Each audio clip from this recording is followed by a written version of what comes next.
Sometimes you see something and think, okay, I need these in my life. That was me when I first came across these Trump Never Surrender gold sneakers. These aren't just shoes, they're a full on statement.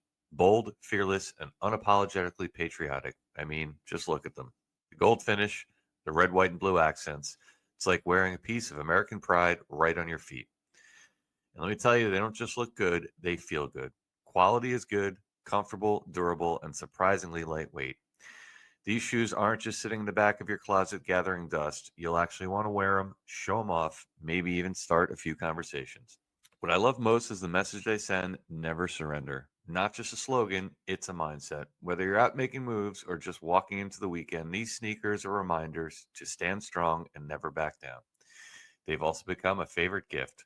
We all know someone who would love these: big Trump supporter, collector, or just someone that likes bold style. And here's the best part: each pair is part of a limited run, so you're not getting some mass produced junk. They're numbered, exclusive, and designed to make a statement. If this sounds like your style, or you're already picturing someone in your life who'd flip for these, go check them out. Our audience gets a special discount at themagaoffers.com/treason. That's themaga, MAGA, offers.com/treason. Use that link now to grab your pair and take up to 15% off your order.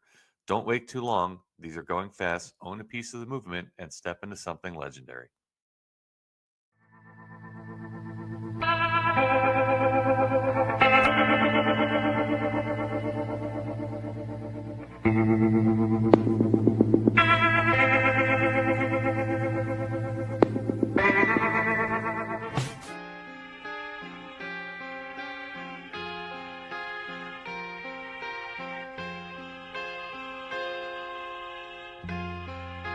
Well, perhaps there is a simple answer.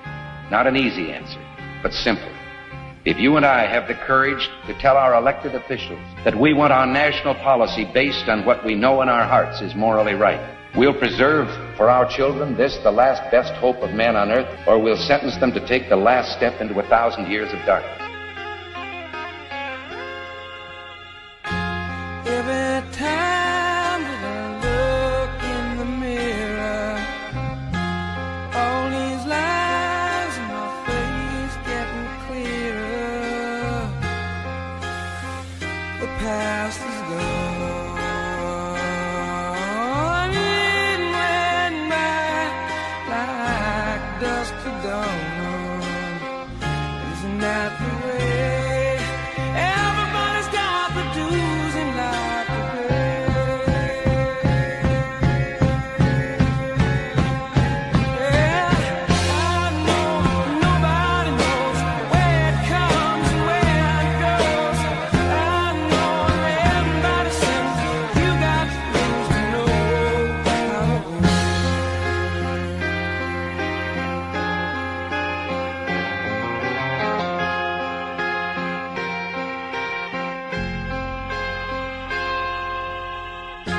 Half my life's in books, written pages, living and learn from fools and from sages. You know it's true.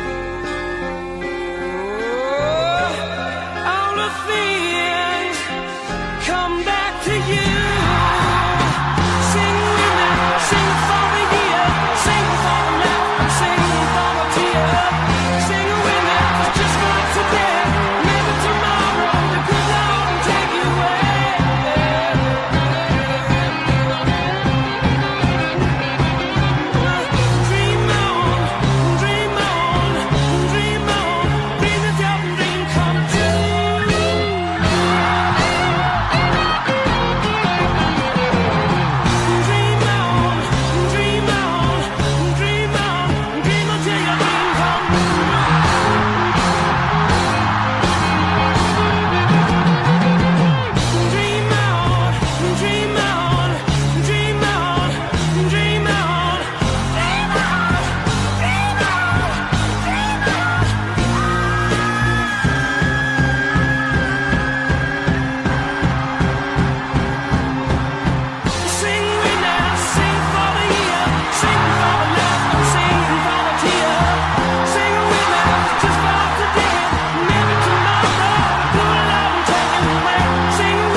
as long as the American people hold in their hearts deep and devoted love of country, then there is nothing that this nation cannot achieve. The best is yet to come. It says treason is punishable by death. You've accused your adversaries of treason. Who specifically are you accusing of treason? Well, I think a number of people, and I think what you look is that they have unsuccessfully tried to take down the wrong person. These are corrupt politicians, fake news, the Comeys of the world, all of the bad things that went on. It's called the swamp. And you know what happened? And you know what I did? A big favor. I caught the swamp. I caught them all. That's treason. That's treason. He is a criminal. He's a criminal. He got caught. Read his laptop. And you know who's a criminal? You're a criminal for not reporting it. You are a criminal for not reporting it. Joe Biden is a criminal, and he's been a criminal for a long time.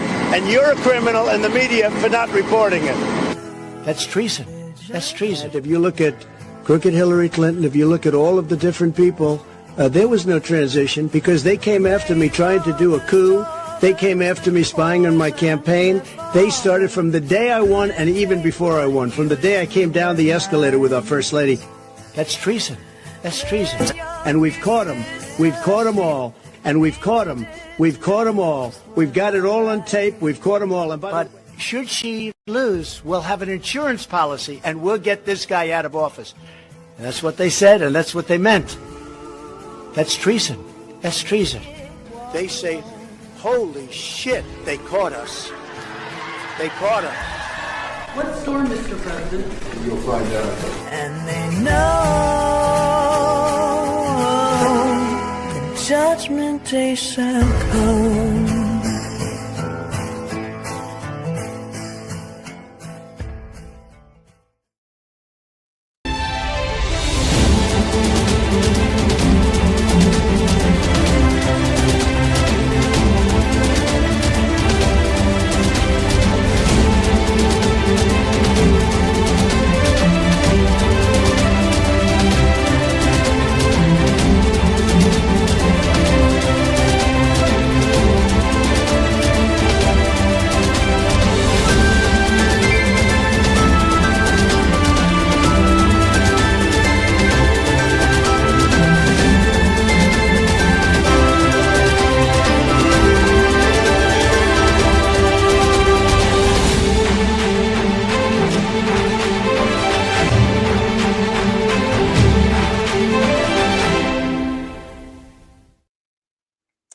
And welcome, everybody. Happy Monday, October 27th, 2025. Welcome back to News Treason Channel 17. And tonight we have a fan favorite in the house, the one and only Midnight Rider himself, Derek Johnson. Derek, how you doing tonight, my friend? Well, I'm doing all right. I always get fired up at videos like that. So. And of course, we have Mark with us. Mark, how you doing, brother? Absolutely excellent. Absolutely excellent. I was watching that little tail end video from the White House. I'm sure glad he didn't take Malaysia Air.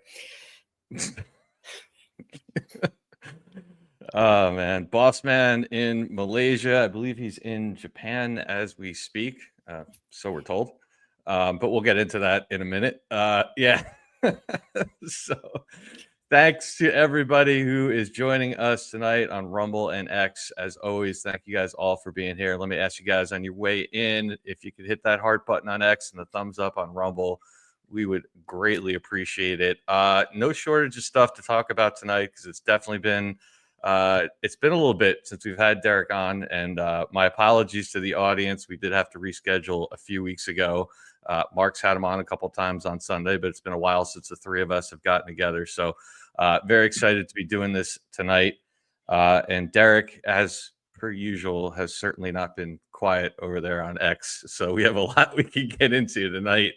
But dude, let me start out before we get into anything specific. Just give me your 40,000 foot view, kind of, what's been on your mind lately, what you've been focusing on. I mean, I definitely have some specifics I want to touch on, but just kind of your opening remarks as we sit here towards almost November of 2025, and we see all the narratives ramping up about governors and such being arrested. I mean, since we last talked, we now have National Guard actually on the streets of multiple cities, and amazingly enough, barely anybody has freaked out. Whole lot of stuff going on, and you kind of said it backstage. Although there's a lot happening, I think we're in one of those, at least for what we look at, one of those kind of quiet periods. Like, when's the next big event going to happen?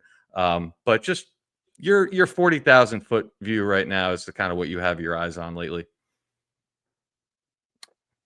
Well, I mean, from a layman's terms, for the average target audience, and also your patriots out there, both, there's always the military, and then there's the other that people are seeing, like your mainstream media, which are all captured under wartime orders.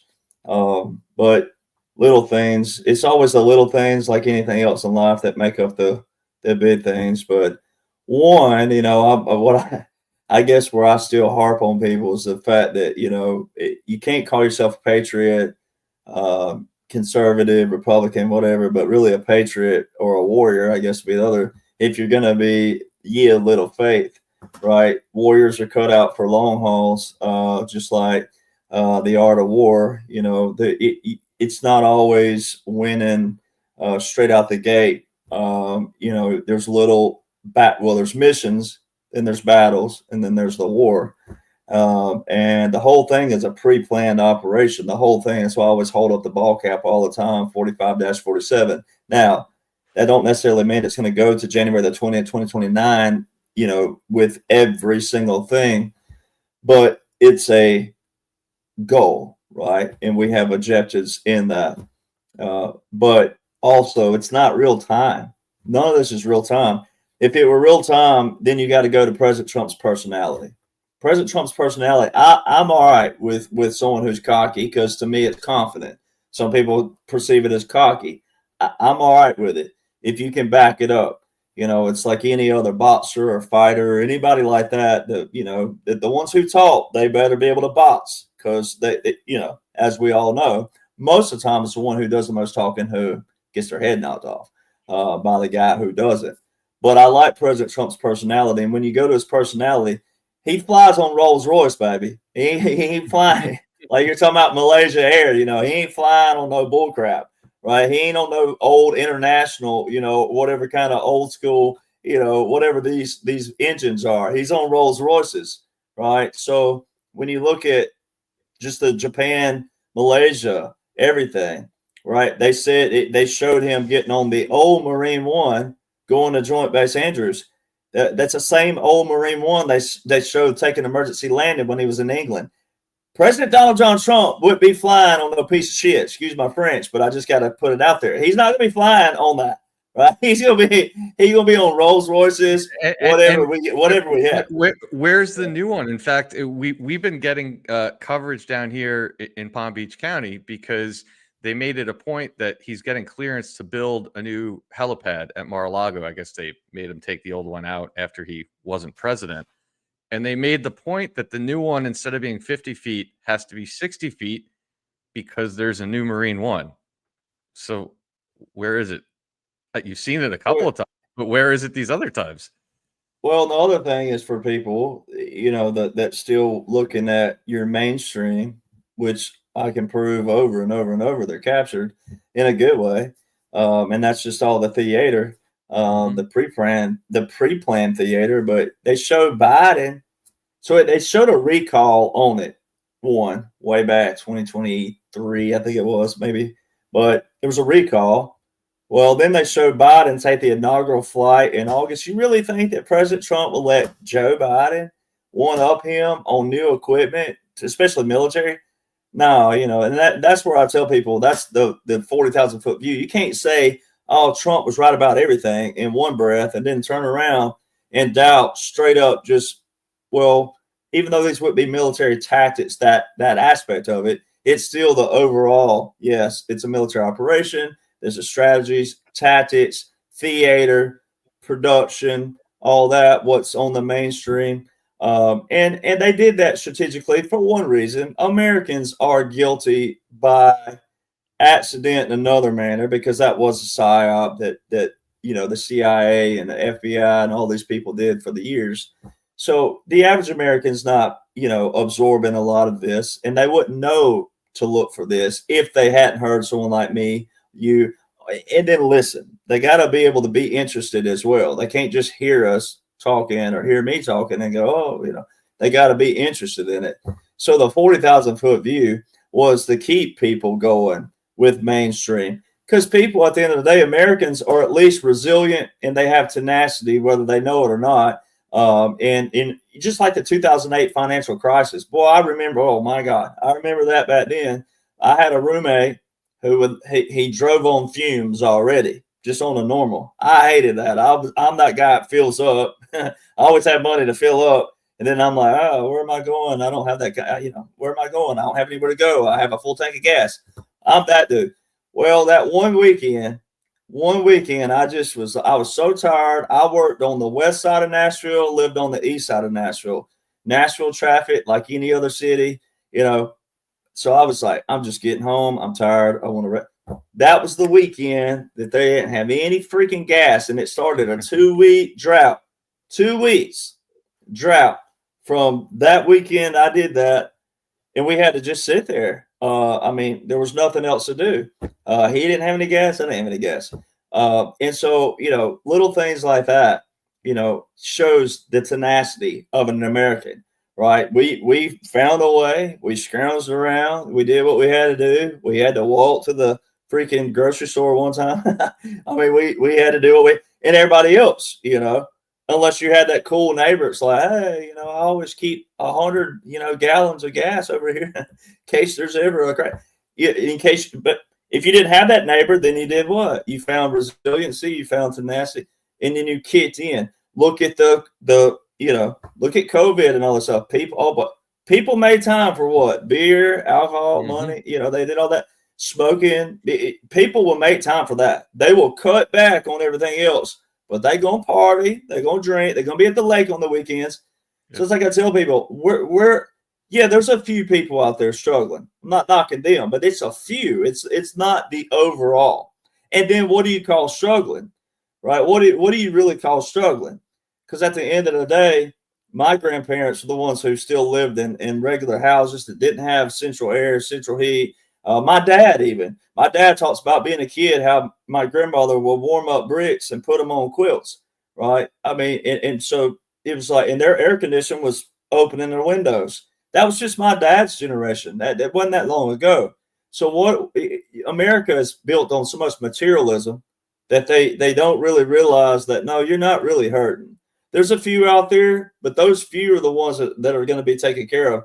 But most people that are doing the whining and complaining are not really hurting. They're not really struggling.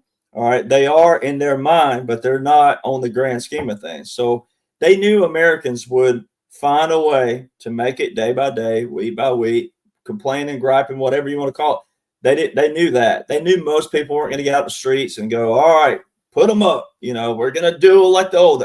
They knew most people weren't going to do that. You have your occasional criminal. Sure. You have your occasional person that thinks they're going in folklore history, but they're not. All right. There's occasional, but on the grand scheme of things, they knew people would get by, they would get around, and they would make it. So, I'm looking at things like the real time, trying to get people to go, this is what's happening in real time. This is what's happening strategically. And every bit of 45, 47, every bit of President Trump, that's not the real Trump people are seeing on TV. That's not really him in Malaysia. It's all theater. Right. Yep. And but it's the clean out, right? And it's the drain the swamp, like your pre-show video. People forget about all the terms that he said way back here because they're treating all these as individual terms, and they're not. The 45-47 is the whole operation. But people forget, drain the swamp, the best is yet to come, follow the money. They forget about all these things. Well, some of those are strategic, follow the money. That meant there's operations going on to follow it, track it, see who's running it, who's doing what, drug trafficking, sex trafficking, child trafficking, human trafficking, getting all that, draining that. There's so many operations that are going on that it had to be a 12-year period versus an 8. because we can't lose the Constitution. We can't lose our functions and operations and our processes. So it's had to be done lawfully. Well, there's a strategy and a tactic that we've used in the 40s that worked perfect to be able to pull President Trump back and look like he lost to the public or the target audience. And he didn't. It's all strategy, tactic. It's a puppet government and government in exile. It's all strategic special operations. And so that's still the 40,000 foot view. No matter how you want to slice pie, that's still it. Derek, I want to give you a hat tip because, well, a few, but you are the one person I know that since you came on the scene in, what was it, 2022, I believe it was constantly talking about the concept of Trump being a president in exile. Right. And interestingly enough, just before we came on the air, we've had this character pop up, this Kirill Dmitriev, who is Putin's special envoy that has been putting out Q memes and Q references. And he's all over the place right now. So he's an interesting character. And he just published about government in exile. I found that very interesting. But it was actually Donald Trump himself. I don't know if you saw this or not, but I want to play it with you on the air. Because just in the White House a couple weeks ago, he referred to himself as having been in exile. I'm not sure if you saw this, but take a listen. Rigged election, he knows about rigged elections better than anybody. But when I was in exile, we were still friends. That's always a good way to find out, test of friendship. But he's a highly respected man. So he's talking to Erdogan, and he's talking about basically how they maintained communications while I was in exile. And when I saw that, I said, well, there he is. He's telling you again. And that's the exact. Well, there's your validation. Yeah. Well, in military people, we're supposed to know that. Now that there's a lot who don't, but that goes back to what they're doing with the military. They clean out of the military. We got to have IQ. We got to have people who read, study, breathe our history, military history, tactics, strategies. It ain't always just being a gung ho, kick in a door and do whatever. Most of that anyway was not a war. That was all combat. And there's a huge difference in that that they're going to have to reteach throughout history moving forward. But yeah, that right there is what makes me smile about it's not being right. It's just that my grandfather was the one who served during the 43-45 government in exile. The most famous government in exiles and puppet governments of the World War II. So that just shows I listen to him. And he's been gone 20 years, September. So, I've been writing on a new book. And one of the excerpts I said is that, if we don't write history, but if we don't write it, but also preserve it and tell it the way we saw it, then it gets retold or told a whole different way. And it's kind of like the circle ring when you get people in a room and you put them in a circle. By the third person, it's Mark caught a 2-pound bass. Well, by the third person, Dave caught a 10-pound bass. It's not even Mark anymore, right. Or it could be a 10-pound grouper. It's not even a bass anymore, right? By the third person, we can't even get like you would expect maybe to the 27th person out of 30. No, it's about the third person. Completely different story. And that's what President Trump talks about, IQ. And then he loves people with IQ, sharp, quick, thinking all the time, critical thinking, strategic thinking. There's all kinds of ways to think. And I think I tell people, too many people are focused on the target audience, and a lot of patriots are so focused on being wrong about something that it's hampering being just thinking outside the box. Strategic operations, special operations, you can have multiple ideas. They're never wrong. It just may not be fit for that operation. But there could be some in there that someone didn't think about. That goes, oh, I love that. I like that. But yeah, President Trump, he's going to validate all the way along the way, but it's not even about, just validating. It's just an operation, and you're supposed to know. And when you know, then it's going to be, the validations are going to be there automatically. Exactly. I think that's a point that a lot of the people have missed out on. So I know it's one of the things that drives me crazy all the time is people, even patriots who are advanced and know what's going on. And I guess it's battle fatigue or whatever, but they really truly suffer from short-term memory loss. And as things go on, they kind of lose track of exactly what it is that we've been going through and what is going on. And it's like the frustration starts to come out, and you start to listen to them whining and complaining about things, and you have to rehash the thing over and over again just to kind of reinforce them. And then, Well, dealing with the and, normal stuff is a whole other ballgame. and as you and I know, more is not always better. See, that's Mhm. another thing that people do is that they want more, more, more, more, more. You don't need more when it's a military operation. You need to know someone that's a veteran that knows what's going on, and then other people who are studying on the government side, and you pull those together. Outside of that, the drama, the propaganda, the post. I mean, there's too many posts by certain people. So more is not always better, and people think that sometimes, but it's not. Now, if it's chocolate pie, okay, cool, yeah, give me more. But there's certain things that more is not good, and so some people are innocently being misled in another way because they don't know who to believe, who to trust. I hear that a lot, but I'm like, well, at the end of the day, when you do find out from President Trump the bigger picture, when it comes to a close from that manner, you're going to realize who knew the whole time, and that's when you get a hall pass on not knowing here. But from moving forward, you better dump everybody else that had no clue what was going on and hang on to those who did, because those are the ones who are going to lead you. And then also you'll know their intent and their motives the whole time. What they were saying, what they were giving you, etc. We're always going to need people to be a journalist or an author or whatever it is, to record things. People think we can eradicate evil. We can suppress it to a level, but we can't eradicate it. There's always going to be something. And that's why we have to get it back down to where it's like a little bubble, and let's focus on that bubble and keep an eye on that bubble and be tough on that bubble, but never let that thing get out of hand. And, it was going to be bumpy, sure, because it was chaos. I mean, people don't realize the evil. They just don't realize the evil. Even in our own military, people don't realize what our military became inside. And now's not the time. I'll know when it is, but I had someone come up to me in Idaho back in June, and they said they're a veteran, and they talked to me off to the side, and they said, I think I may know what you're talking about. And they told me, and I said, yep. And it had happened to them as well. The same thing that happened to me happened to this person. So I won't be the only one, and I knew I wasn't ever going to be the only one. But when people find out what our military had become on the inside, we can't ever get there again, ever.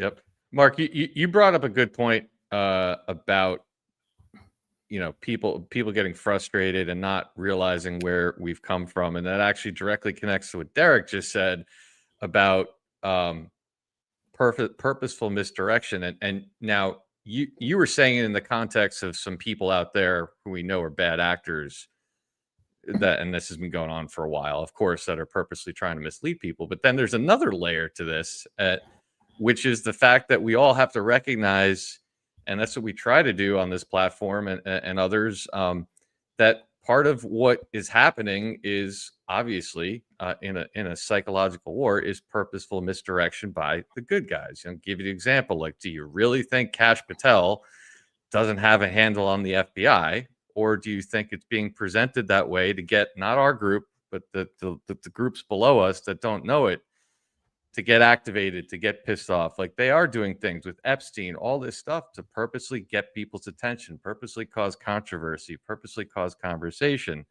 And that leads me to something. I don't want to spend a ton of time on this, but I do want to visit it because I think it's important. I think it was a important turning point, if you will. And that would be the Charlie Kirk situation going back about a month. Now, you probably didn't get to see any of the shows we did, but there was a small group of us, you being one, us here, Joe Rambo, Abs and Stormy, a small group of us, amongst others, that took a step back, used the 48-hour rule, looked at that thing, and then started dissecting it and tearing the whole thing apart. We did an entire show here just on the speculation that, when you date everything back to where he came from in 2012, and there's not a lot of records and there's oddities with Eric Kirk, like we even did a speculation that, maybe he's 60,000 man secret army and this was the plan the whole time. Who knows? But you've been unapologetic about kind of being in the same lane with us. And I wanted to, since we haven't had you on since, I have my theories as to why we would have done something like this. I have my theories as to how it could help advance, wake people up, how it could show people cover-ups in real time, how it could be our version of a JFK. Like that's all the stuff we've gone through here. But give me your take, man. Just your, how, why, what did it serve, and why you saw through it right away. Well, one, I saw through it because of special operations. So that's the first thing. Two, now there could be a case where you could take a civilian. Palantir is a great example where they took 4 guys who are brilliantly smart, 4 guys who have never been in the military whatsoever, and they commissioned in as a lieutenant colonel. That's a pretty good little bump right there. To never be in the military and you get to come in as a lieutenant colonel. That's just not heard of. But that also shows strategic special operation by President Trump, the bigger picture. Now, in real time and in real-time target audience, if President Trump was not in a strategic operation with laws and orders backing, that'd be one quick way to piss off veterans straight out the gate, is to take a guy who's 31 years old, right? Put Air Force One behind it. It was Air Force Two, but then the Air Force Honor Guard. That'd be a way to lose. Yeah. That would be a way to lose every veteran right off the gate. Now, I know that's not the case, but I'm painting a picture for the real-time target audience that they look at it as, oh, that's okay. He was an honorable person. No, it has nothing to do with that. It don't matter if it was Billy Graham, whoever, the Dalai Lama, whoever you think's the saint of a saint. It don't matter who it is. Your grandma. It don't matter if it was my grandma who was a saint. It has nothing to do with that. We have good rituals and we have good customs. We have good things. And it goes back to the whole, now I know Biden wasn't real and all that, but we're talking the target audience, real audience, the whole debate, did President Trump say something about some soldiers one time? And Joe kept saying, so that alone shows you military is a sensitive subject with people who do follow it, right? So knowing straight up customs, straight out the gate, well, first thing I can tell people, if you want to validate that, then you got to validate January the 20th, 2021, which was not an inauguration whatsoever. So you can't see, that's one of those things I call a parallel. You can't have one without the other. If you want to justify one, well, let's justify the other one, right? Then if you want to say that was real and you're okay with that, then all right, I'm a veteran. Let's talk. January the 20th, 2021. All right. So it's an operation. Now, you can say, you can go anywhere you want with it. Now, I'm going to tell this for the first time on your show. So if you get hate mail, good deal. These 2 guys are the ones you throw it to right here. But no. So, and it's not that I've hid it for any other reason. It's not that I hide anything. But I've been talking to a friend of mine a long time ago. Before, God put me back in this position to get to serve again, etc. Well, country music, right? So I had Billboard hits, country songs, etc. Well, we have videos, right? So when I look for actresses in videos, I have some rules they have to go by. Like if I ever see one of these females on an OnlyFans page or promoting any kind of sexual anything, or if they even look promiscuous to a degree, I'm done. I'll remove the video, right? If it's someone like, let's say that it blew them up and they went and did that afterwards, I don't pick anybody that has that straight out the gate. So I noticed way back in 2018, 2019, when we were looking, I had a team that did this, a team of females who would talk to certain females that were, college age, depending on my age. So when I started, it would be somewhere in that demographic, right, in that age bracket, depending on what age I was, right. We'd be in the same age bracket because you don't want to look a certain way, obviously, out there. I don't anyway. And I've always told in my videos, look, there's a way to look, sexy, but not trashy. Right. And I've always been about bringing class back to country music as much as I can. So I've tried to make all my videos more family oriented or something of that nature. So I noticed that there was a lot of females from colleges that had on Instagram where they put in their bio, it would say Turning Point USA, and then it would have a link tree there. You click on that link tree. Well, I'm going to tell you what, 7 out of 10 had an OnlyFans account. Now, Charlie Kirk, I had no idea about this. I had no idea until a friend of mine showed it to me back just this past July. There's a video, an interview he did of a girl who was the leading OnlyFans girl. Right? She made she made $400,000 a month on OnlyFans. All right. And she was talking about how she had, quit and she had in a relationship and whatever. Now, Charlie Kirk only spoke at colleges. Now, one of two things. Either he was the wolf in sheep's clothing that people, he had everybody tricked and fooled, or they could have been running operations on these colleges rescuing these females. Because I know for fact there's tunnels under most college campuses. So it's one or two things. Now, why would they take him out? Well, President Trump, way back in last year, people forget this time last year that we were about to go to the polls, right? So way back in June or July last year, President Trump was speaking, and that's when the mainstream media, now they're captured. This was all done on purpose, ladies and gentlemen. But that's when the mainstream media took his quote, Christians, get out and vote. You'll never have to do it again. Well, they took that, right? Well, that was done on purpose because it got people's attention. Everything is strategic, right? Like you said, it's to get people's attention. Even if they get mad, great. We got you engaged, though. You're paying attention, right? And so at that speech, he had given these data points. Christians and gun owners are the two leading brackets of your Republican side that don't vote. By data, 90 percentile of Christians and gun owners don't vote. So that was a whopping percentage of the very core fabric of our nation. I mean, our whole government, everything, those founders thought that God gave them this place and that ideology and our visions and our foundation, right? America is just an ideology. It's literally a dream that we live every day that we have to fight for every single day. And our history shows we lost it a long time ago in reality. And we've just been hanging on by the thread and been getting little wins here and there, but it's been overall a quote unquote democracy established by the swamp. They had a democracy, right? We're still a republic and our foundation's a republic, but the swamp they had a democracy, right? And so President Trump was speaking at Turning Point USA when he said that. That's exactly where that speech was.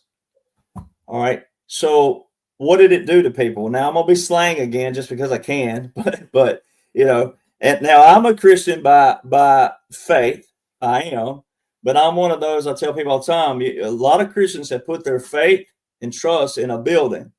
They call that the church. The church is right here, right? This is our temple, right here. All right, and we're to walk around and be our own church, and then not judge others like that. Because if everybody's doing what they're supposed to be doing, then that will populate. The ones that won't, that light will drown out the darkness. And then some of that darkness will come to you and go, why are you so positive all the time? Why is it that when something happens in negative, you're so positive, you're smiling, then you say, well, you asked me, I'm going to tell you why. That's how Christianity is supposed to work. Straight up. It's simple. And President Trump made a quote back in COVID. All right. But he said simply, he said, the cure cannot be worse than the problem. That's right. All right. Now you can take the word worse out and put anything in there. The cure can't be harder than the problem. All right. The cure can't be bigger than the problem.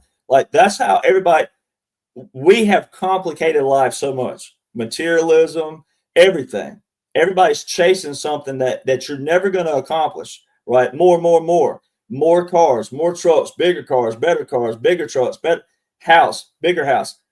No one's content. It's always happy, and happy's always fluctuating, and it depends on what your day is like, right? So content. So I say all that to say is that it still stems back to this, is that, I bet your asses will be voting now, right? That's my slang right there. Like, all those people who didn't vote, well, they took out one of their Christian guys, one of their icons, right? That got their attention, right? Now I'm going to insert something really fast, if I may. It don't matter what life is. I don't care. I said it a long time ago. Now, I had those documents written way back in 2021 is when I published the documents that became my books. But my mother asked me way back when, she's like, well, what if you're wrong? I'm like, well, if I'm wrong about everything, then I'm fighting for all the right reasons. All right. And I'll stand on the hill. If I'm the only person on the hill, I'm going to be a bull on the hill. Right. I'm going to be a dang bull. All right. And I don't care. And I'll defend that hill. All right. Against anybody, anything. That's my attitude. Now, that's President Trump times whatever number you want to put there. All right. He loves people who get in the ring and fight. It don't matter if you get your butt kicked. Get in the ring and fight. Put your dukes up. Be willing to fight for it. Right. That's his attitude. I've met all his people as well. I met some of his best friends say that he loves fighters. Right. Well, favorite stories ever. This is so funny, but it's true. All right. I had every Tiger Woods digest you could ever have. I still have them. I don't know if they're worth anything, but I have every golf digest of Tiger Woods.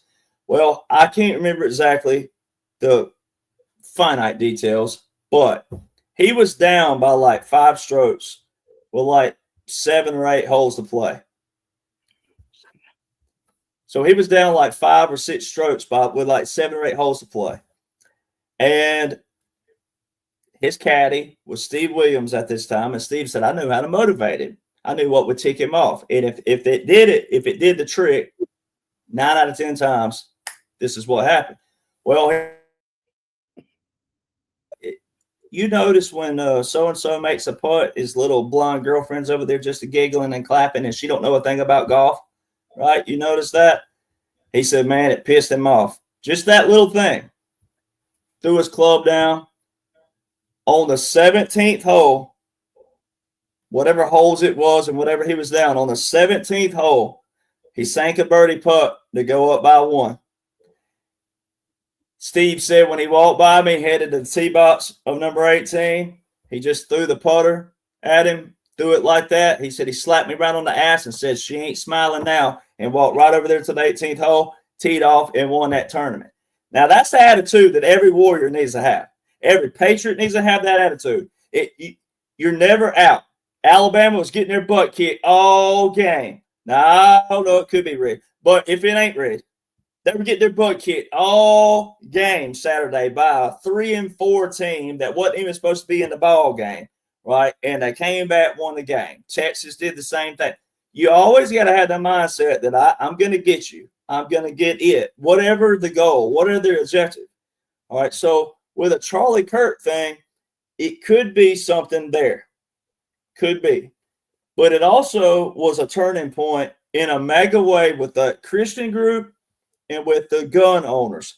I mean, there's 2 groups that you would think would vote. That would be the ones you would think they're down there the polls open at 7 a.m. You'd think they'd be camping out at 5 a.m. going, I'm going to get my vote in. I'm going to protect my rights. No, they don't. So, like I say, I bet your ass is going to vote now, right? So we got their attention. Now there still can be underlined. There's always the connections with her, parents and all the Romania connections. None of that's wrong. It's just a matter of tying in on what side of the aisle were they on what side of the aisle was Charlie on, what side of the aisle, rescues, so it could be one of those. Now that will be solved. As far as the September the 10th thing, X right now on Facebook, the original video is still not graphic content. It's still not the original video. Yep. All right. I saw a post yesterday of President Trump's face, and someone put, it was a liberal on X, as we know, you're a effing something.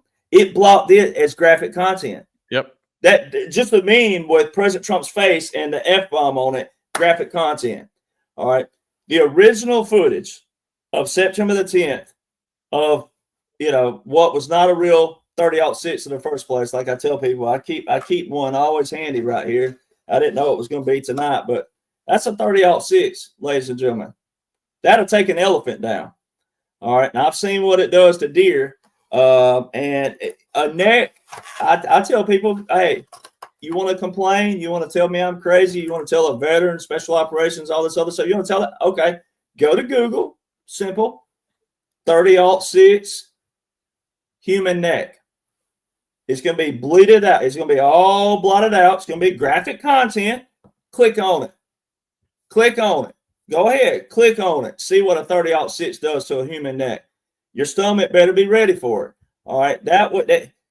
A 22 rifle would be, if that would have been a real shot, which none of the other stuff was real, but if it would have been, it'd have been closer to a 22 bullet, what they showed. No comparison. All right. Hat store, the arm stain, the blood was already, first off, I'm going to have a jacket on, but the video they showed, when you screenshot the video, his whole arm looked like you just dipped it, like you're doing a cast. Your blood wouldn't do that, ladies and gentlemen. I mean, we're talking about the whole, it looked like a sleeve of maroon. How did it dry from them picking him up? You could tell it's dried. It's not wet and staining. And that's the one thing that all your Chat GPT and your Gemini AI and all your AI apps do. It says it's not wet and got a sheen, a gloss to it, like real blood, right? I shot a snake not long ago. I put the snake up. All right, I didn't tell people. I made people think maybe I saw it on the road. I actually ran over the rattlesnake because I hate them. But, so I got out there, boop, little bitty blood. It wasn't even much. Ran it through the same app. Yep, real blood. This looks like a rattlesnake that's been run over, and that's real blood. Come on, people. It's the same app. They're coded the same. They detect off of coding. All right. It's that simple. People want to complicate it because they're also teaching people possibly this. You put faith in the wrong people. Now, I'm not saying he's bad, but he could be. And what people aren't doing is going, yeah, I like him, but he could be. Right. There's always that. Paul Ryan, Mitt Romney, they all said the right things way back when, right? We all know that. So, but what were they doing behind the scenes? A lot. Well, and Derek, I saw you posting today about Candace Owens because we've all obviously had our eyes on her, right? And so, in my mind, it seems like she's. I mean, like I think Candace is central casting. That's just my personal opinion, and it would seem to me like she was tasked on this one with going out and getting people like I always say. I'm with you on all this, on the fact that it wasn't a real assassination, right? But what she's doing is she's talking to the crowd that does think it was a real assassination. It seems to me like she's been tasked with teaching people, listen, dig deeper. Like, she's not there saying it's fake. She's taking the narrative of, yeah, it's real, but now use your head, use your eyes, connect the dots, think about some of the things he was saying about Israel and the funding and why is Erica doing this? And to me, there's like a whole nother layer of it. Because I had a friend of mine that I could actually have the conversation with. Like, he's like, it didn't look right. I'm like, it's because it wasn't real. And he goes, okay, you know what? I'll believe you on that one. Now tell me why. And I went through the why of like a lot of the stuff you said, getting a rallying cry, giving the younger generation something to rally around, the gun side, the Christian side, all that. But he said, but why are there so many holes in it?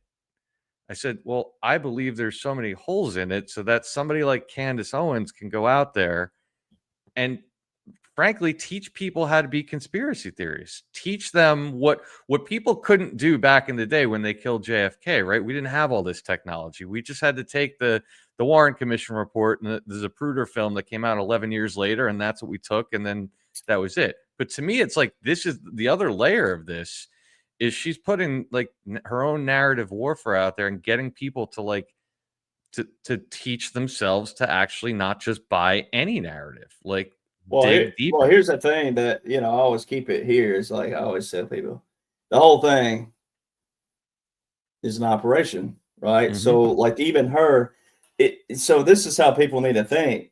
It's just critical. It's not even real critical, but all right, if Erica was named CEO the next day, that means they have priority on naming a new CEO. All right, just on a real simple surface. All right, she was named CEO. But if you go to the website, right, well, they still have Candace Owens up as a staff over there, advisor staff or something like that. They've already updated his bio as past tense. All right, was all that. And they have her with a CEO title. So if they've already updated that website, if Candace Owens is what some of the people were getting mad about, then why is she still on there? Why is she still connected? All right, so that's just a simple. Now, again, every bit of it is central casting. Every bit of these people are central casting. And here's how you look at it as well. Now, I also tell people, look, at the point, this ties in too, at the point that the military on that general and admiral level start going after more civilians than they do veterans who are more than clearly capable of serving, even at active duty capacity, from what the douchery of Obama and all them did to a lot of veterans. All right. At the point they start going with civilians, then the veterans, you're also going to lose the veteran community. All right. Because there's plenty of veterans still highly capable, critical thinking, strategic. We've already been trained in it. Already know that. Now, I got an opportunity at an external kind of level, but I have full credentials to do what I'm doing. However, it's not where I'd want to be if someone said, if the higher up came to me and said this, I'd say, oh, I want to, this, right. But everybody's at their level. But there's a lot of veterans out there who are not at any capacity and could be. And I know a lot of them. I know a lot of veterans who are capable and just didn't had the opportunity to come back at a capacity which they could. If that was ever known that there was, you could lose that. So making CK an honorary this or that whole thing right there. Now there's an internal thing there that I'm not privy to that. However, it would do that. Because so many veterans are, there's already a group that don't even like President Trump, and they're just they don't even know the own laws and orders they served under, and especially our own military separate from federal. But that one little thing would be an aspect. But the whole thing for people, I know it's emotional for some people, but that's the whole point of it. But in the end, there will be a disclosure. Because the only way we could flip the swamp and leave the swamp and then also re-educate the future would be to disclose that, and then that be, put an absolute, I always do this like that, like a box around that to say this is exactly what that was. So I had a relative 2 weeks ago ask me at a family get together, they get all the imagery, all that, but they said the same thing. But why? But they also asked another question. They said, well, do you think that the American people would be mad about using an operation like that? And I said, well, if the American people are disclose what I believe they're going to disclose to people, especially child trafficking, but sex trafficking and human trafficking. If the American people can overlook that and focus on something that's still drama based, whether it's an operation or not, it would still be drama. If people would overlook that, then let them be pissed off. Is my thing, because we have to have operations. We had to have a line in the sand. We had to have men and women who are at our capacities doing what we're doing, asked to do what we're doing, et cetera. Everybody has to play a role, and everybody has to flip that narrative of what the swamp was, right? So there had to be a line in the sand. We knew there was going to be some hiccups. We knew there was going to be some bumps. We knew there was going to be questions. We knew that. That's just part of it. It's like President Trump fielding questions. Yeah, I'll field the question, but also if you ask it, don't be afraid for me to tell you, kind of deal.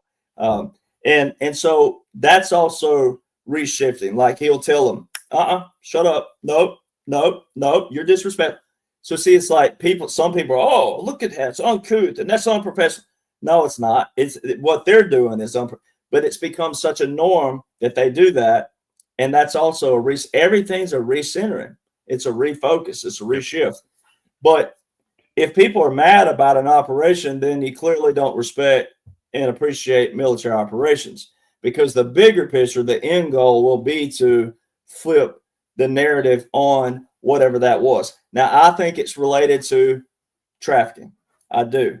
The college connection, all right, the pageants, etc. Knowing that I know what's under those, under those universities, it's just too much there that adds to that. Now, again, only the bigger guys know what if Charlie Kirk was a good guy, or if he was, like I tell people, walks like a duck, talks like a duck, acts like a duck, but ain't a duck. Right? It looks that. And there's a lot of people out there like that, and there have been people like that. Or the third option could be that he was a good guy, he was benevolent, and the organization was captured and used for that purpose too. Could be that. It could be several things. Absolutely, because when you look at the time period, 2012, again, right? I was 2012 and 2000, that region. See, I was going through military, et cetera, et cetera. I was already seeing what Obama, I served under Obama. Come on, people. But now I was observant, and I tracked things then. And there's a reason why I know certain things I know. There's a reason why I retired and didn't do 20 years. Like I did, So there's a lot of things that just make sense to me now, even more than it did way back then, because I was tracking things, seeing things, and I wasn't the only one. I mean, everybody has to pull a part. Everybody has to play a part. But I had to remember everything. I recorded these things. I had conversations with big key people. I didn't get here for nothing. And it will be unveiled, who all those people are. They're all good people. And they watch me, they're like, keep doing it. Come on back. I get visited by people, right? So it's like but everybody has a part. It's like everybody. So President Trump, there would be more to lose in another manner, even though it's not real time. So it's harder for me to talk real time because it's not. Of course. Right. Of course. And it's hard for me I don't like the word dummy down, but I've had people say, can you dummy it down? I'm like, no, you need to elevate up. You don't need to dummy down. You need to elevate up. Right. So it's hard for me to dummy down my brain and what I'm thinking and how to lay it all out. But, the best is yet to come part. We're not there yet. President Trump just posted that again 2 weeks ago. So we're not there yet. I tell people every time he does something like that, we're not there to that yet. That part, the best is yet to come. We're not to the best yet. And so that's going to be there.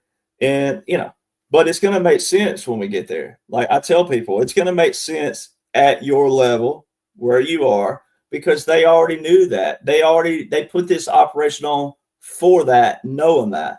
So the Charlie Kirk thing, like I tell people, just all sit right neutral in the middle, right? I tell people the same thing. When I went viral, I'm like, I was put here on purpose. I know they did it on purpose. I got validation of that. But like I tell people, it don't matter. Like you hold someone just like we do in our relationships, anything else. It's face value. You trust until given a reason not to trust, but you also always do what? You stay on guard. It's okay. There's nothing wrong with that. We're humans, right? We don't like getting hurt. Nobody does. So it's the same aspect, like I tell people, but you don't go hook, line, and sinker just because someone says something that you like or it appeases to you. Exactly right. That's what gets you in trouble. What you do is you go, oh, I like this guy. I like what he says. But then you see how consistent they are. And that takes time. And to me, if God makes me stay in this position for 25 years, and then there's maybe a closing point somewhere, then you wait to that 25th year to go, okay, well, he was consistent all the way through, right? And it's the same thing with anything else. And so many people just put that trust, they put all their eggs in one basket, and then all of a sudden, it wasn't an Easter egg, it wasn't a bunny, it was a wolf, right? Yep. And then the letdown is a lot worse, and the humiliation. And then not only that, then you also lose trust in yourself. You lose trust in your ability to trust the right people with the right sources and the right information. So you hurt yourself in a lot of ways too by that. So what people like me are trying to do is like the critical thinking, strategic thinking. Sometimes you do have to have it, but there are things that you can do to sharpen your skill sets and to sharpen your IQ on those things. Yep. But you got to have the initiative. Hey, Derek, I hate to do this in the middle of the show. You've been like freezing super hard. Would you mind potentially jumping out of the studio and coming back in? And actually, what I can do is I can run my sponsor while you do that. But I think the only way to get it might be for you to go out and come back in because you've been freezing up for like a minute at a time. We can hear you, but is that cool? Well, that's the first time I've had trouble with Starlink, so we'll see. Okay. All right. So yeah, why don't you pop out and then pop back in with the link? There we go. Perfect. And then let me take a minute while we're doing that, and then we'll move forward with some current events to thank our sponsors tonight. And our first one is the Wellness Company. Guys, Derek's going to come right back out. We're going to try to get that connection reset. So hang tight for a minute. What if the medicine that helped save millions during the pandemic was being made mostly in China today? Well, it's true. About 58% of the world's ivermectin supply comes from China and 75% from Asia overall. But not the wellness companies. Introducing American-made ivermectin, safe, trusted, and produced right here in the United States. Ivermectin has been prescribed globally for more than 30 years and even earned the Nobel Prize in Medicine for its proven ability to eliminate parasites and support overall health. New research also points to potential benefits for skin, immune, and cancer support. Most pharmacies charge $5 a tablet, but the Wellness Company is offering a higher 18 milligram dose for just $3.33 each. You'll get a 6-month supply designed for 4 21-day cleanse cycles, all at an unbeatable price. Support American medicine, not China's supply chain. Get your U.S.-made ivermectin today at twc.health/channel17 and use code channel17 to save $30 off plus free shipping. Again, that's twc.health/channel17 and use code channel17 to save $30 off plus free shipping. Okay, I think we got him back here. Perfect. And our thanks to the Wellness Company. And I remind you guys that promo code of Channel 17 is good for anything on the site. And we're going to pivot here in a second and talk some government shutdown. But I do just want to take one more minute and thank our good friend David Becker for his continued support. Guys, it is the middle of open enrollment season. And while he's a busy man, he's always here to help everybody in the Anon community. I was just on the phone with him today. David Becker, one of the biggest patriots I know, one of the best dudes, and somebody that supports each and every one of these channels that you guys watch each and every day. And he is the person you want to speak to for insurance. So we'll hear from him. And then looks like, we got a nice clean connection. So right after this, we will continue with Derek. Are you paying too much for your health insurance? Fall marks open enrollment and the time when insurance companies announce next year's rate increases. Some carriers are expecting premium hikes of 20 to 30%. For many, the high cost of medical insurance is about to get even worse. At Mid-Atlantic Business Alliance, David Becker and his son Jesse have been helping their clients keep their costs affordable while providing the best possible PPO coverage. The hospital and insurance systems are corrupt, and it is critical to have a trusted ally like Mid-Atlantic Business Alliance on your side. David and Jesse will help you navigate the system to help keep your premium affordable and your out-of-pocket costs to a minimum. Why not call today for a free quote? Call David Becker at 609-577-8557 or visit midatlanticba.com/news treason.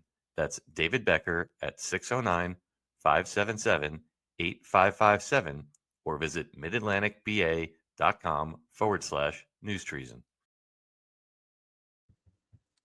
And our thanks to David Becker. I want to say one more thing about David Becker. This is the kind of guy he is. I got a bunch of pictures this weekend from his house.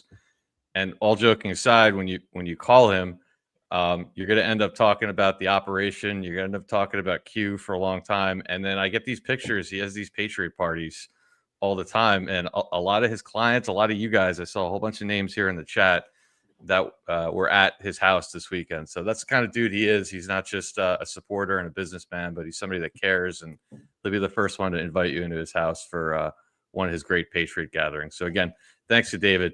All right, let's pivot to some current stuff. Mark, I know you had yeah. Before we move forward, I wanted to backtrack with Derek a little bit from what you were talking about. In regard to the stuff under the colleges, a number of months back, I had Lynn Scott Hagerman on, who was an SRA victim, who specific living proof that where she was held was under a college. She wouldn't specify which one it was, but it was in the Carolinas. We know that. But as a military operation, and with Charlie Kirk's part in this, bear with me with this a little bit. We know, and we've kind of pinpointed, that a lot of the big part of the operation started back around 2011, 2012, around the same time Charlie Kirk came in. But we also know that a lot of it probably started in mid or early 63, prior to November 22nd, 63.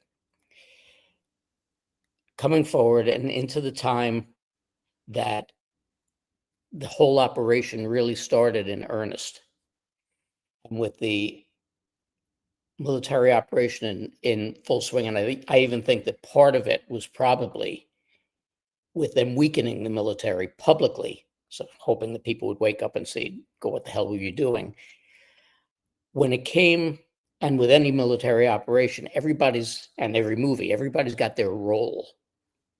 So is it just simply possible Charlie's role might have just been to raise the awareness of these kids because he was somebody relatable and somebody who could appeal to the kids, get them back into Christianity, get them back into God, get them back into, God and country.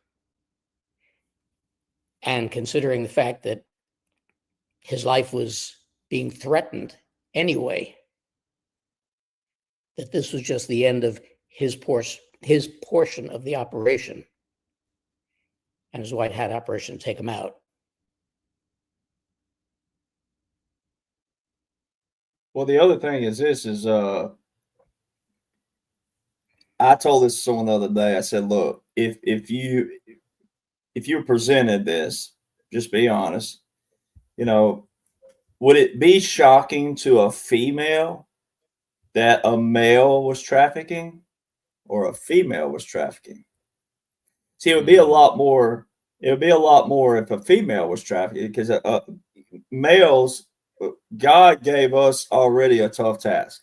We're visual creatures, right? And a lot of people avoid these conversations, but you have to have them. We're already visual.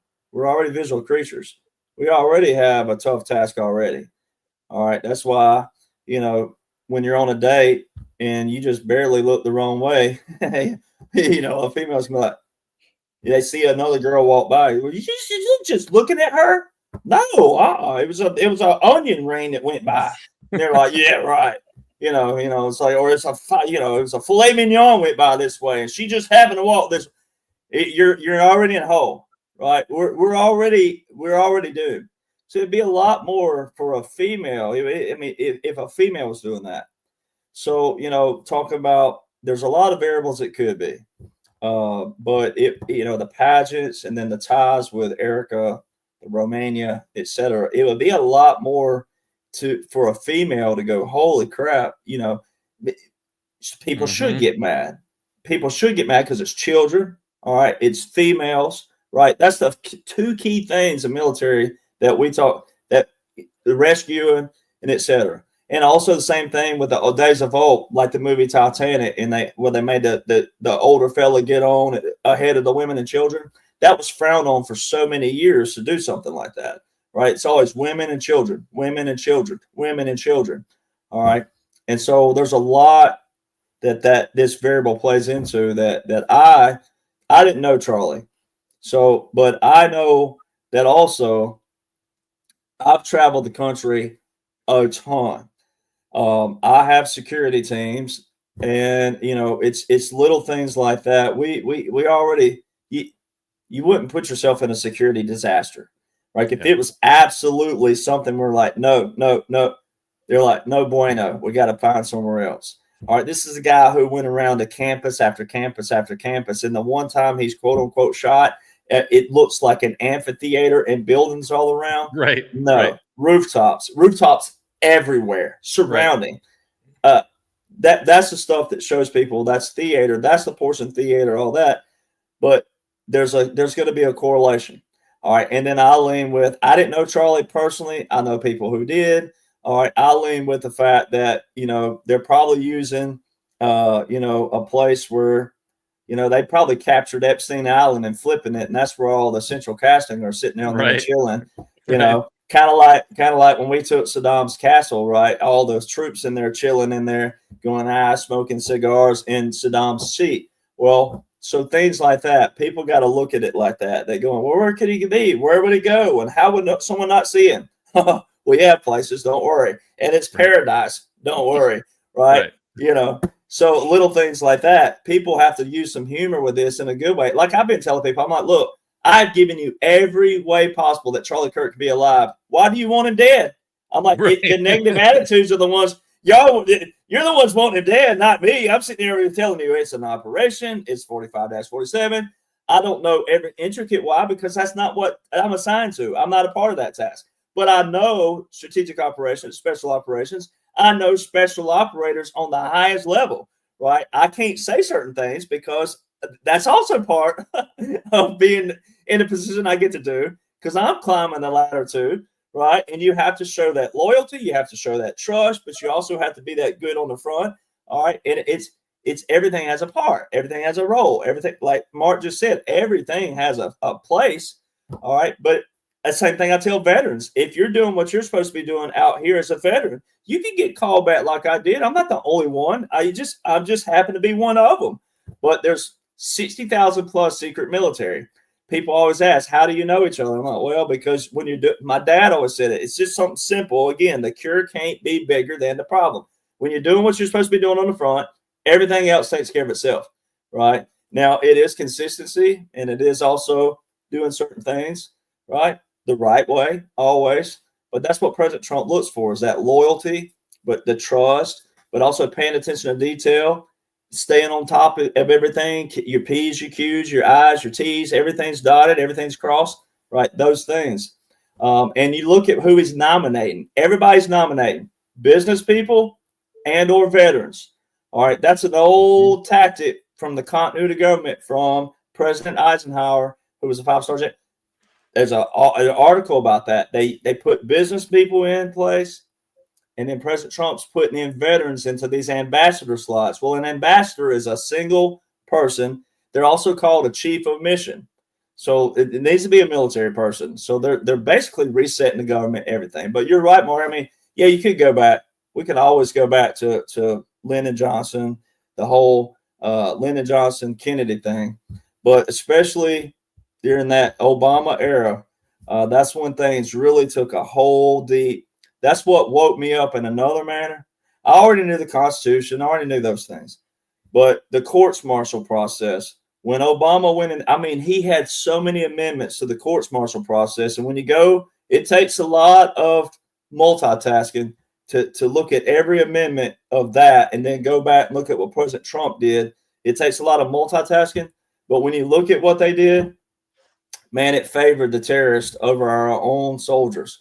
I mean, we got to a dirty place, very dirty, very despicable place in our own military of way they were doing. And anybody who went by the letter of the law, who went by regulations, who did anything by that standard, they were kicking us out, doing certain things. And I did retire out, but there are other people I know that got the boot and they didn't get retirement.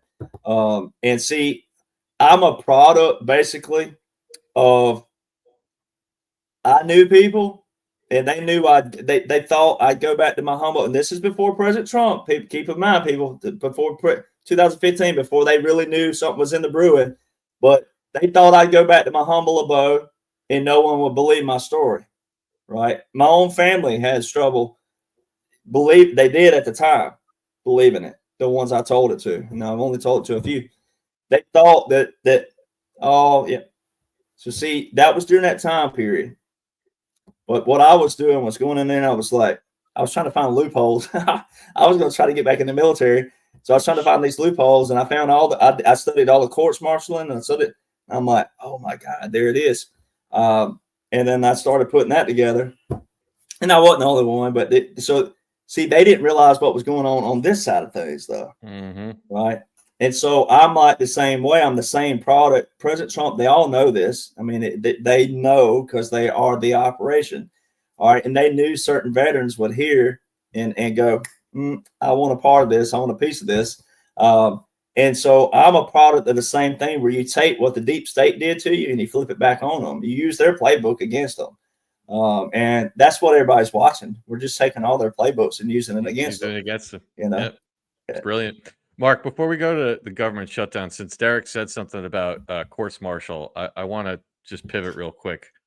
So we've been having a lot of conversations on this channel about that over the last few weeks. We had Professor David Clements on because he's been doing some fire videos, 20-minute little short videos, kind of teaching people about the case for, again, in the public sphere now for the Insurrection Act. But then he did one about the silent war, kind of speculating back. I think you referenced it. You might have even referenced April 1st, 2020 on X recently. I think you might have referenced it, but we watched that Milley press conference that was talking about drug trafficking and narcos. And we were talking about how what you're seeing now with Venezuela and Colombia and everything, like it, again, I think that's more of a presentation because April 1st, 2020, we had that press conference of them talking about the border and trafficking and all that other stuff. But where the dig kind of went, and I know you're familiar with this from the documents. So right now, I know everyone's aware we've been following, like I say, we say follow the money. On here, we say follow the narrative, right? The escalation in the rhetoric out of the Trump camp on all fronts, Stephen Miller, Trump himself, all these different people, Flynn. And we on Saturday, we kind of presented this cadence of escalation that you saw in the captured mainstream media, right? Where it started with the DOJ warning the mayors, the governors, the officials, like, don't interfere. It's not going to end well for you. And then that kind of ramped up to Stephen Miller literally saying, well, a guy like Pritzker, it's not just him, mayors, anybody that gets in our way, you are breaking the law and you'll be arrested. And you've kind of seen that cadence go up and up and up and up. And you mentioned courts martial. So I've shown our audience has seen this 6 times. Don't worry, guys. I'm not going to go through this whole thing for the 9th time. But there's a couple of cue drops that point to unlawful enemy combatants. I know you know the famous interaction between Kavanaugh and former JAG officer Lindsey Graham himself back in 2018. And then Q was pointing you to a Trump executive EO from 1/1 of 2019. And when you dig into that, that's when he updated the manual for courts martial. And again, I'm not going to read through this whole thing again because I know Derek knows it and the audience has seen it. But basically what it did is it almost created a bridge, right? And it kind of merged some of the procedures together between federal civilian criminal law and military law, which, as you've always been pointing out, are 2 separate bodies. And then Q came back again and highlighted section 12 of that executive order, where again, it basically tells that it writes in language that allows the attorney general, which is civilian law, to interface and act with judge advocate generals, which is military law. So basically, we did this whole thing, and when you connect all the dots, they set the stage, in my opinion, with what's here, it's in black and white, that he wrote that executive order that is still in place to set the stage for some sort of hybrid connection between those 600,000 federal sealed indictments and some kind of procedure for courts martial for United States citizens that are classified as enemy combatants. That's where all that sauce leads to. And now, obviously, we were told there's 20 judge advocate generals that were brought into DC. There's 600 more being requested for immigration cases. I mean, I think to all of us, it's obvious where this is headed. You were just posting the other day some of the memes that we've all shown of Trump saying, who's ready for public televised tribunals. You put all that together, and I don't think there's any of us, at least me personally, and I think most of the audience, I don't think we're concerned that we're not gonna get to see that, because I just think there's too much evidence that we will. My question to you is, we see this buildup, but obviously, there's gonna need to be something or a series of somethings. Look, we've gotten the military into the cities without people really flipping their lid. That's worked brilliantly. I guess my question is, what and again, we're speculating, but how do you think we get from where we are right now to a point where, the average Joe is going to be like, yeah, shit, we do need tribunals. There's no other way to do this. What if you had to speculate, how do we get there? Well, what they're doing. I mean, the narrative is I'll reference Lieutenant Colonel Bosey that I'm on with a lot, Lieutenant Colonel Operations Australia, but it's like, special operations it depends on what it is. It's always 2 to 3 to 5 weeks ahead, 2 to 3, 5 months ahead, 2 to 3, 5 years ahead, depending on what it is. So, that's why I try to tell patriots, if you think that you're twiddling your thumbs, you ought to feel what it feels to be someone like us, because we're like, dude, it's like we're 2 and 3 years behind, like the Venezuela thing. April 1st, 2020, Southern Command launched the Enhanced Counter Narcotics Operation. That's 22 joint partners. And it's word for word of what's taking place, what people are just now seeing with Venezuela. Now, that's 5 years ago. You think there's special operations right there. Insurrection Act, same thing. When you're in a defined military occupation, a continuity government, President Trump's dropping exile. Back in February this year, a little reporter asked about a puppet government and government in exile over in Russia. There's your Russia comp. That was in February. That reporter, she don't know to ask that question. Right. That was told, and we're talking about a young reporter. They kind of showed her, and her little voice was just as soft and sweet. You could tell she was probably straight out of college, right? So it's like I'm like, they don't know that. They don't know any of that terminology. And you could comb back over. I don't know how you do it, but you could do it. It'd take a while, but you could go back from January the 19th, 2017 back and see how many times mainstream media use any law war manual terms in their actual headlines. You're not going to find that because there was no need to. So everything President Trump says, occupied territory, occupied country, law war, it's all law war manual, right? The puppet government and the occupied country in the same chapter in the law war manual, military occupation, boom, white flag of surrender, capitulations. It's all there. Special operations, unconventional warfare are your government in exile, all right, your shadow governments and those things. So the straw man, that's all. People heard about the straw man. Go read about the hollow man. You'll love that. So I'm giving some people some stuff to go research. Go research the hollow man, unconventional warfare strategy. It's all strategies. It's not a person, right? So there's little things that people can just sink their teeth into. So what they're showing people right now, President Trump, he's not tweeting a whole lot, truthing, whatever you want to call it. He's real quiet, somewhat. And then he's in quote unquote Malaysia, right? Thailand and Japan and all these other things, and signing all these deals. Just the deals alone. See, people hear a deal and they don't realize that, we're talking about trade. All right. We're talking about food sources and all kinds of other sources. Those are big deals. The tariffs are defense mechanisms. That's an emergency power.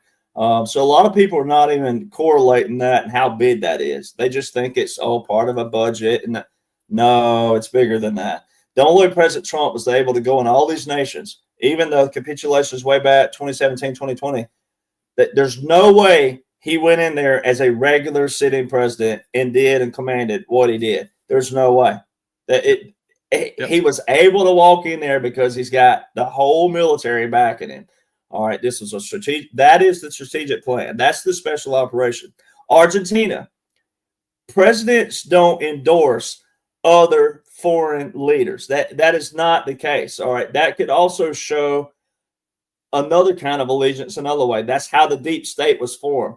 That shows you this is a special operation. Argentina was the president he left on the stage way back in the first term, sitting there looking around like, what do I do? And he just walked up there and patted him on the shoulder and walked right off and left the guy going, what do I do? This whole thing, right? All that. So the narrative they're building, President Trump's he's not truthing a whole lot right now. He's not saying a whole lot. When he does, it's something that has a calm in it that leads to a law of war manual, not a government thing. It's always the military. All right. So we know what Q talks about in October, all those things. But, I don't think things should be a doomsday. I don't know. That's just me. But I think that, the all roads lead to Obama. They got everybody engaged right now. The Epstein stuff, the Merrick Garland, Eric Holder, Jack Smith. President Trump just talked about them again. This Letitia James, all these things. So I think they're building that narrative now, right? Getting that chatterbox going. Now, personally, I think something's going to happen between here and July the 4th, because I don't know how else we can have the most iconic, historical 250th birthday if we're still in this knit-knack and all this other stuff. So something, the all roads lead to Obama, all those things, how they're going to do it, I don't know. I'm not a part of that. I have a lot of speculations. But if you look at the target audience, though, the liberals are they're out there. I mean, they're 4 to 6%. They're out there. Yeah.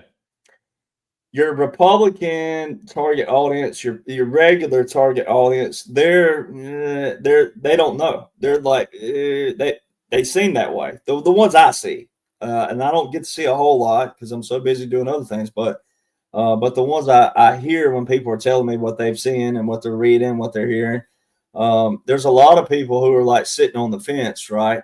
They want to believe, but they don't. So, President Trump's got to look like he's going to lose before he wins. That's just the whole part of the art of the comeback, and things of that nature. But, right now he's winning with all the deals. He said, I've ended 8 wars in 8 months, and more to come. But, Russia and Ukraine, real quick, while I'm there, last night, 12 a.m., so it's early this morning, really not last night, I'm sitting there on the flight out, and there's a Russian C-130 taking off at a normal airport in Jordan, which is one of our major non-NATO allies. All right. And we had a U.S. military Cessna, a little bitty thing, take off from the same airport at the same time period that the Russian C-130 is making circles around in Jordan.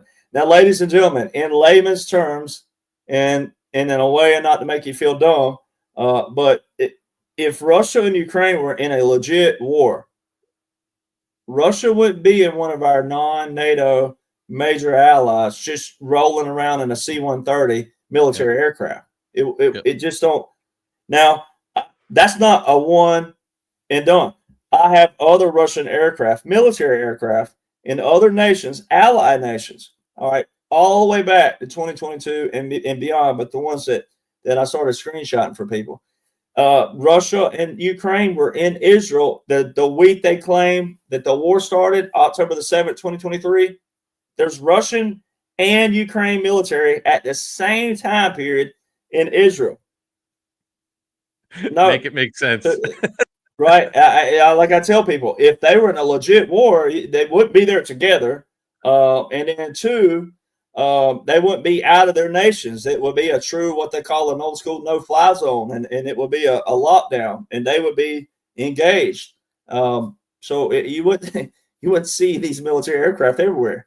All right, and so Ukraine aircraft were on our bases, right? And not just bases, on regular airports, military Ukrainian on our regular base, and then also on airport.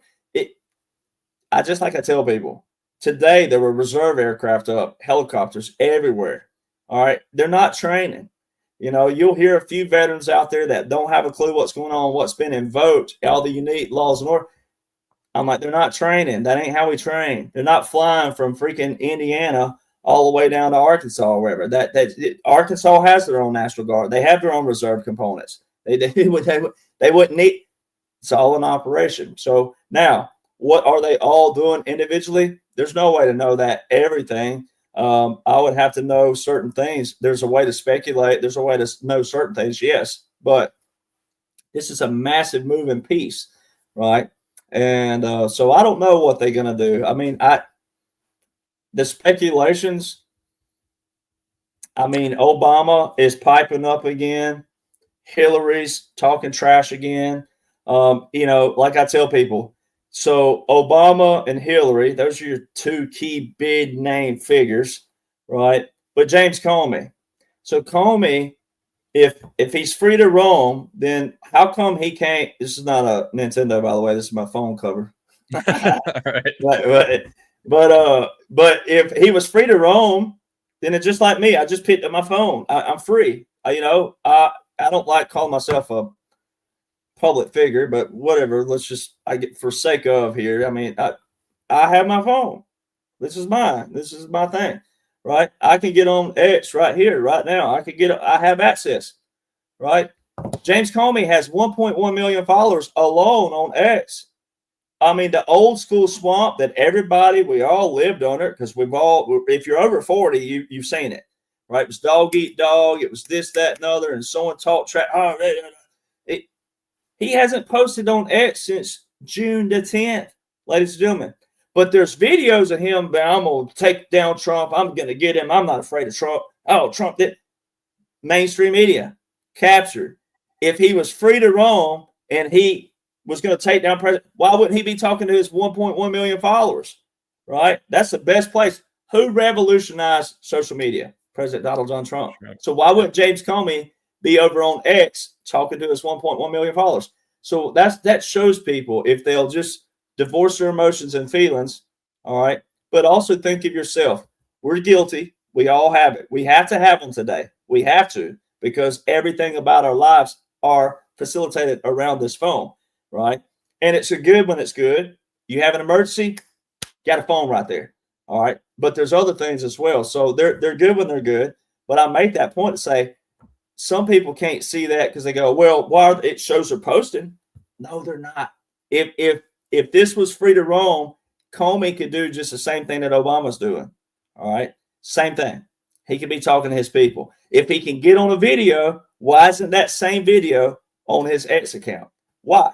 So that can show people right there that, so Obama's piping off, Hillary's piping off again. They're talking trash. They got Obama on regular TV commercials. Yes, on 50. So they got him piping off again.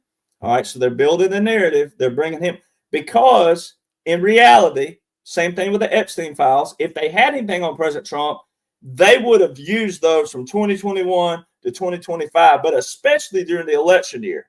That would have been the perfect thing. If his name was in there, you would use that in the election cycle, because they never shied away from dirt in the first place. There's your old school swamp. So if he was, little things like that. So to the average normal crowd, where was Obama and Hillary from 2021 to 2025? Right? Occasionally they'd show little excerpts here, but they weren't heavily involved. They weren't heavily active. They weren't heavily visual. They weren't heavily doing this. right? They weren't. Now all of a sudden they're heavy again. So they're building the narrative. Reintroducing the cast of characters. Yep. That and President Trump, he's that the one thing he's consistent with is the one bit where he says all roads lead to Obama. Read truth if you want to see military tribunals, and then he amped it up with obviously the AI video of Obama getting arrested. But that's all good. That's what they're doing, building all this, right? And like I tell people, if you say President Trump was right about everything, then you can't go, oh, he's just a troll. He's just trolling them. We're never going to see anything. I mean, there's all kinds of things with Republicans. We're never going to see anything. Nothing's going to change until this. That attitude, you don't even need that attitude. Like, have the positive attitude. Have the positive. Like, if President Trump walked up to you today, you want to be the same consistent person. All right. You want to be positive. All right. But I don't know what they're going to do that's like the that tipping point. Right. But it is coming. That knowing President Trump, he'll be 80 June the 14th of this coming year. All right. In the normal, real time, real setting, my dad told us one other day, he's 83, and he said, I'm in my fourth quarter of life. I'm in my fourth quarter. All right. I want my dad's fourth quarter to be smooth sailing. Right. Now, I want him to live to be 100 and whatever years old. But no matter how long he lives in this fourth quarter, I want it to be smooth sailing. And I do everything to make my dad have a good life. Right. I do that. I contribute to that. Same thing with my mother. All right. So President Trump, his fourth quarter should be smooth sailing. Right. And it should be sitting at the golf course knowing his name is exonerated, knowing that all these people who hated, mocked him, held up severed head, all these people who rooted for that, cheered for that, wake up. You've seen it on the X. They'll say, "Oh, is he dead yet? Is the obituary up yet?" I mean, we've seen some stuff, right? Mm-hmm. And I'm not talking about just paid opposition. We're talking about some real people out there who really believe like that. Those are the people who have to be. That's where he's got to be exonerated. It's not me. It's not you. It's not us. It's not these patriots in the comment box. No, it ain't us. That's the people who have to. His name has to be exonerated with. And he said, I will be exonerated. He didn't just mean in the courtroom. He meant exonerated, meaning everything, that 45-47. So in order for him to be that 80 and 90-year-old, look, we don't know how long that is, but we know he's in the fourth quarter. His fourth quarter should be smooth sailing, and it should be happy because he put his name, brand, face, and image. And not only him, he put his children up because they were all old enough to know what he was signing on to, and his grandchildren and their children. And he told everybody January 2021, he said something like 7 greats. He said, your great grandchildren will live to talk about this day. Well, it wasn't some old white man being inaugurated, which he wasn't inaugurated. Right? Joe Biden was not inaugurated. That was a military funeral. All right, that's military custom. So, but for the people who still think that or may not have seen me, us, anybody, it wouldn't be no old white man being inaugurated, right? We look, we're white men here, right? We have to make jokes, so it would be another white man being inaugurated, right? It wouldn't be that, right? Now, yeah, I guess you can make your jokes about his whitey tighties and ice cream or something, but other than that, that's not iconic or historic to be talking about 7 generations out, right? So that's something's going to transpire to that. But people are. I get messages like, "Oh, is something going to happen to President Trump over here?" And I'm like, "No, it's not. It won't be something like that." But it's got to be something that Obama's piping off, and they're making him look like he's a saint, and we gotta do this, and we gotta take back our country. He's talking that kind of rhetoric, so they're painting him to be with his people. And the fence sitters, they're painting him back to be this elegant guy, this suave dude, this debonair guy. Oh, that's a real gentleman, and he's not controversial. They're painting that narrative, right? And those are the ones that, when they see what all they're linked to. And the way you do that, I still think, is the emergency alert system, because that's how you flip everybody's phones and TVs all at one time and get everybody to where you can't be like, dude, did your phone do that? everybody's sitting there watching the same thing, and then everybody sees it at once. I think that would be a great strategy. I don't know why else they would have been advertising, get a emergency radio, the whole rallies of President Trump in 2022, 2023. That's all they advertised was get your emergency radio, emergency radio, emergency radio. And they did tests, and they got numbers up on their website right now that like 89% of people received it. That's pretty doggone good. And we're talking about rural areas. When we're talking about South Dakotas and North Dakotas, and we're talking about some rural areas.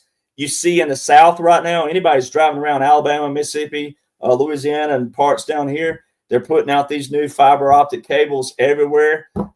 So they're, that's enhancing things. And I'm talking about they're working Saturday, Sunday, 7 p.m., 8 p.m. I'll see them out there on Saturdays and Sundays. They're getting these in the ground. That's going to do some of those things. Your emergency phones, here's another thing. President Trump just truth yesterday or whatever it was about the senators. They spied on our senators. Well, people forget about the 50 senators who had emergency satellite phones. Yeah, that was 2023. Yeah, that's right. So, and look at the fact that most phones now, most of the newer phones have satellite capability. That's well, right. And the thing is too, real quick, because every time somebody brings up the emergency alert, it's in the drops. It is there. Then naturally people's go to what some other people have said of they're going to show everything in one day and everything's going to come out okay, it doesn't need to be.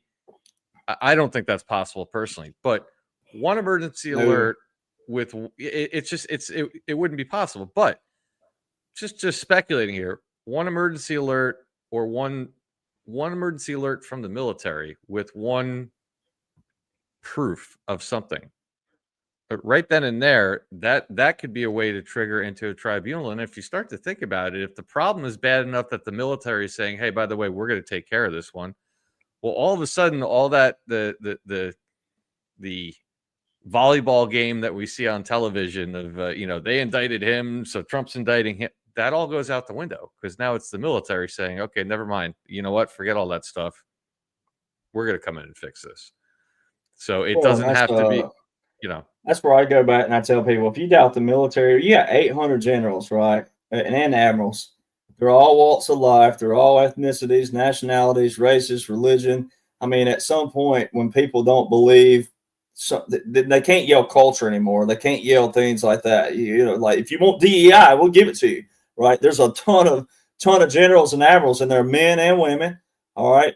And they're all walks of life. They're not all straight either, right? There's some that are gay, absolutely. What if they disclose to people, who knows? But you will at least see diversity. You'll see all colors, all races, ethnicities, nationalities, right? So at some point, you're going to have to trust and believe someone. The only way you're going to do that is knowing your foundation and what goes for that. But when you flip that narrative and you put that on people, and all their phones and TVs, they kind of showed that with the Charlie Kirk thing. There was a lot of things they showed with the Charlie Kirk. And you just talked about the DOJ. The DOJ would be the last person, anybody with any kind of IQ, sense, whatever, book knowledge, whatever, if you were to say, hey, on a presidential emergency action document, on a continuity of government, it's draft classified, the public can't know about it till they want you to know about it, if they want you to know about it. But who do you think would hold that classification with the president? Most people would think that it's the military generals, admirals. They might go next to the Department of War. They might go next to the Congress. It's the Department of Justice. So see, when Benny Johnson was at the funeral without a casket, right, and no burial place, Benny Johnson said, a godly government took over this nation. We have the Department of War here and the Department of Justice all represented right here. Well, they weren't the only ones in the building. The president was there, the vice president, the cabinet, Stephen Miller. Everybody was there. Everybody. All right. Everybody. Ladies and gentlemen, that is a national security disaster.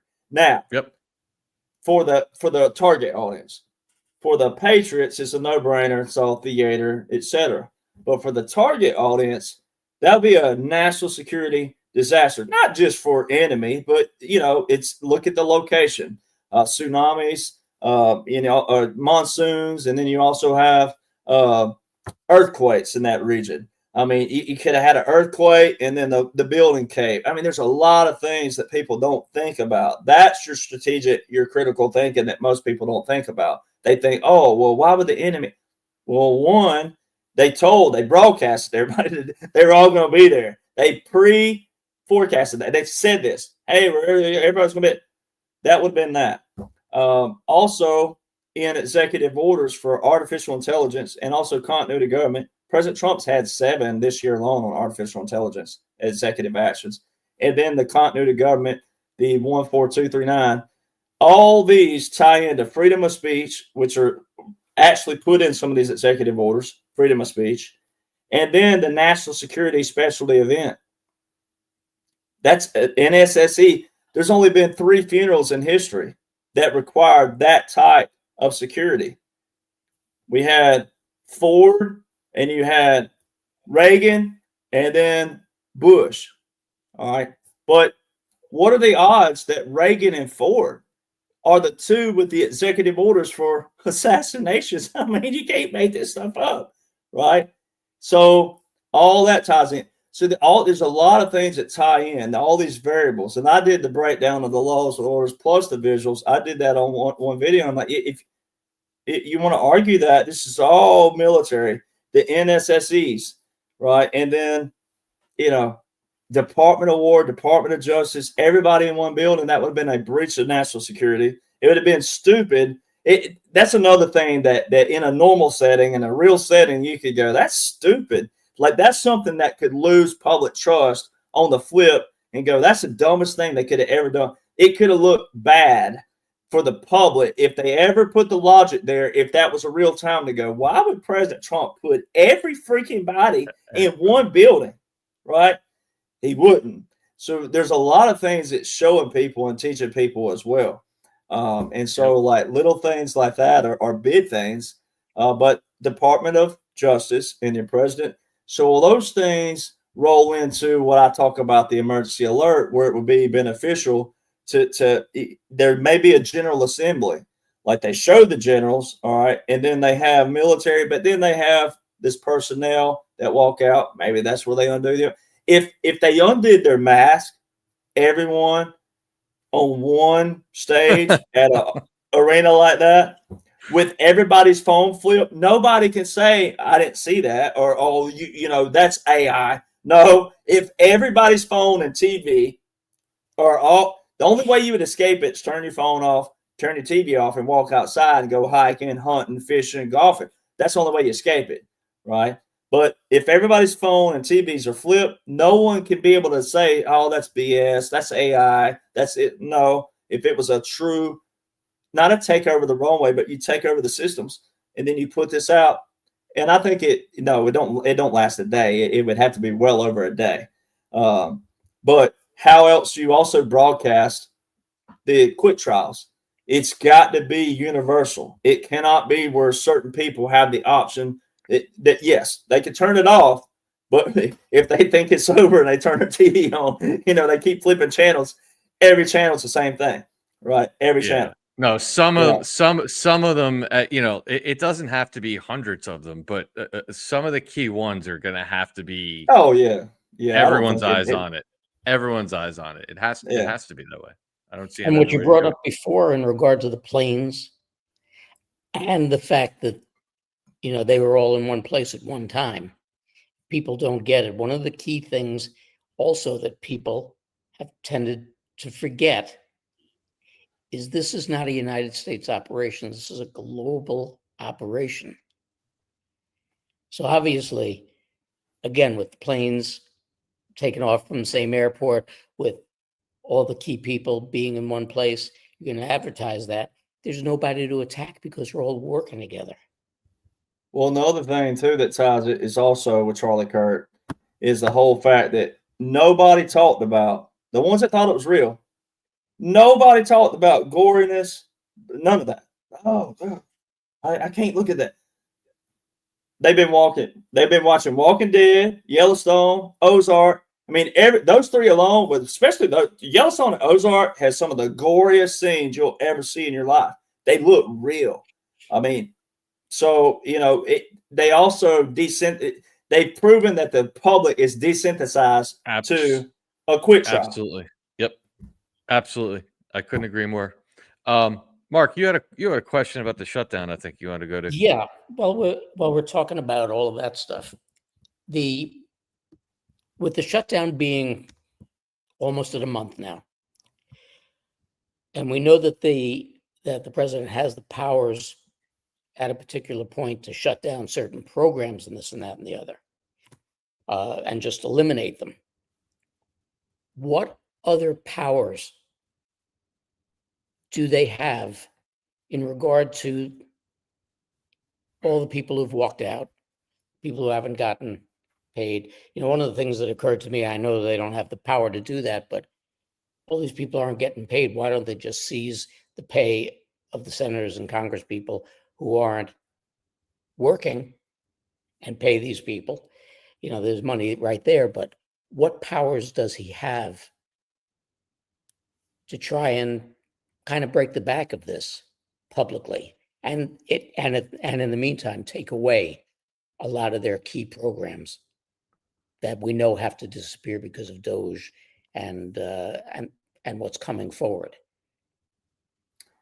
Well, that gets into your Article 2 powers, and people think that the president don't have certain powers, et cetera. He does. I mean, you got to go. First thing I tell people to get a solid foundation is to read the Constitution, but then also read the Federalist Papers. The Federalist Papers cover a lot of these because the Federalist Papers were those three, Alexander Hamilton, John Jay, and James Madison, trying to convince the people of the states that, hey, the Constitution is going to be good for this. It's going to be good for that. So it talks about, in Federalist Paper number 29, it talks about the posse comitatus. And it talks about how if so-and-so, and it tells like if so-and-so is doing the right thing, then how dare you question that the president do certain things? I mean, it's very specific. So like the president, all these people out there, and I know someone messaged me today about they said they work for the government and they're not getting paid or something like that. And I'm like, first off, the first thing I always go to, I say, are you a President Trump supporter? Yes or no? It's a straight up question. Did you vote for him? And if they say yes, and I'm like, okay, well then let me get my hat out. Let me say, all right, so do you know what this represents? The 45-47. They already knew this. Whole thing's, it's a strategic plan. I know people get tired of hearing that, but they already had this plan. They already knew that. Same thing when I tell them people about the banks way back. I say, hey, don't freak out. No, don't go take all your money out. When they want you to know, if they want you to do something, President Trump's going to tell you. You listen to the mouth of the horse. You don't go back over to the jackasses following way back there. They're a jackass for a reason. All right. Now they have a place in a role, but they're a jackass, right? So, there is a role for asses in life, but it's just normally one thing, right? So the horse, right? So little things like that. Now his powers, he has a ton of powers under one executive order with one national emergency unlocks 120 statutory powers. So he has a lot of powers. And that's what people don't realize. There goes that deep state again. When the deep state put in the War Powers Act of 73, that's where they try to limit the president. This is what's so cool about all this is we have reached a place where when people say he don't have that authority, well, here's why he does. We're at the Declaration of Independence again. We're not at the Insurrection Act, the Posse Comitatus Act. We're not at any of those things. We're back to the Declaration of Independence. But when a long train of abuses and usurpations become destructive and all the things, we're at that destruction. We were at that.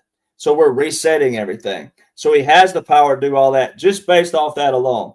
Then the national emergencies. So Congress in 1951 put term limits on the president, but not themselves, right?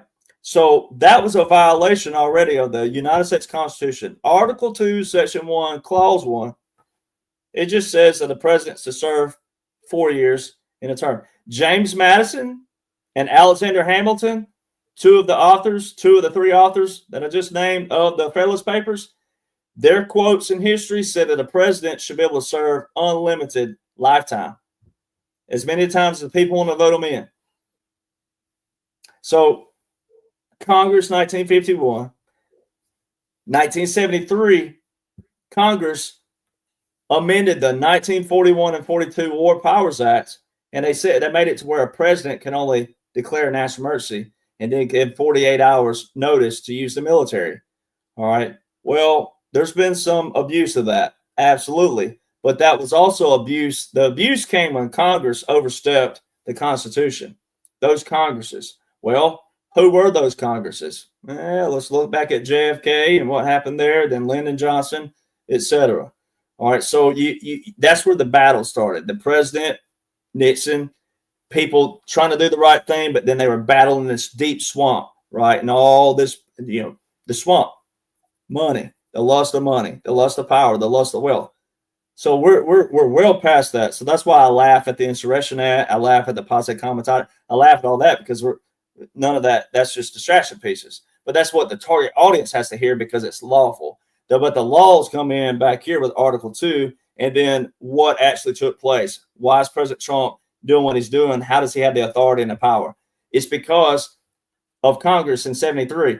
So President Trump has 8 executive orders right now. Well, from 2017 to 2021, he has 8 executive orders with 8 national emergencies.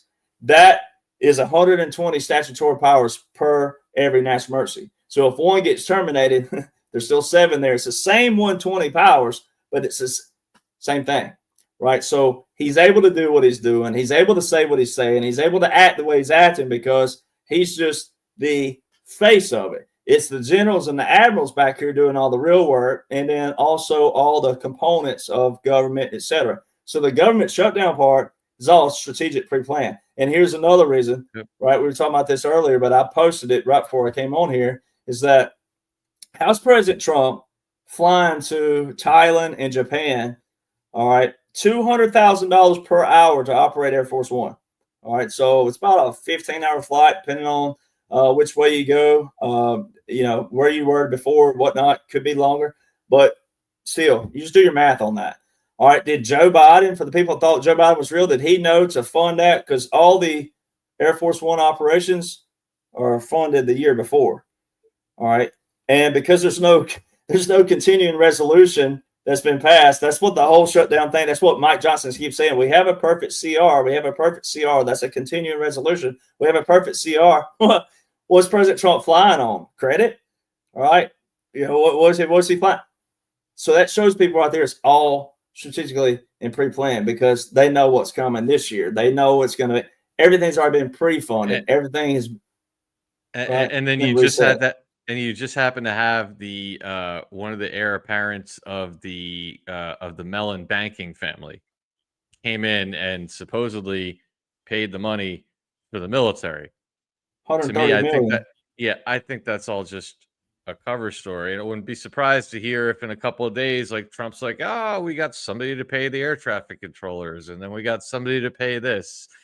And in reality, it's exactly what Derek's saying. It's all just cover story for what's really going on in the background. It makes perfect sense. The other thing is you get the deep state and those linked to it, but it may not be a big name. You're never going to know them because it wasn't trauma fed all those years, but it's someone that was a little tiny piece back here, but you're still spending their dirty money on good stuff, right? So President Trump said it from day one. We're not paying for it anymore. Someone else will. And there's links to that all along the way where someone else paid for it. And it Johnson & Johnson, prime example. Johnson & Johnson, the $572 million. They lost a court case in Oklahoma way back in 2020, I think it was, August 2020. Well, the same month is when the DIA put out about, operations in Iran, the underground tunnels, etc. So all of it ties in. But our military, June 24, 2018, military.com put out that the Army's spending $572 million training our soldiers for our next wars to be underground in mega cities, not inside them, but beneath them. And then Johnson & Johnson loses a court case, opioids. President Trump, Executive Order 13784, one of those, right? Is it opioids? $572 million? Underground tunnels? We didn't pay for it. They did. So you take their dirty money. It's the same thing what the Bible talks about. When a man, man makes evil, God can make for good. Or, sometimes it's vice versa. What God has for good, a man to make evil. But what man has made evil, God can turn for good. So you can take dirty money and cleanse it. Still money, right? You can cleanse it and you go, you're paying for it. We're not doing this. You are. And that's how they bust all these people. But some of these people weren't big name faces, and they would never be that to certain people. And they may not have been a treasonous person. They may have been just someone who was an accomplice on something low level, but they were busted. But then we're like, okay, well, we know how to get you. Zuckerberg, same thing. Zuckerberg started dumping $25 million of stuff a day, right? Yep. So there's ways that you go, all right, well, I know how to get you. This is what's going to happen. This is what you were doing. But they may not have committed treason, which is automatic death penalty. But there's ways. So it's like I tell people, like, we still got to find the good in people. Now, and when it's bad and it's treason, death penalty. When it's bad and it's child trafficking, death penalty.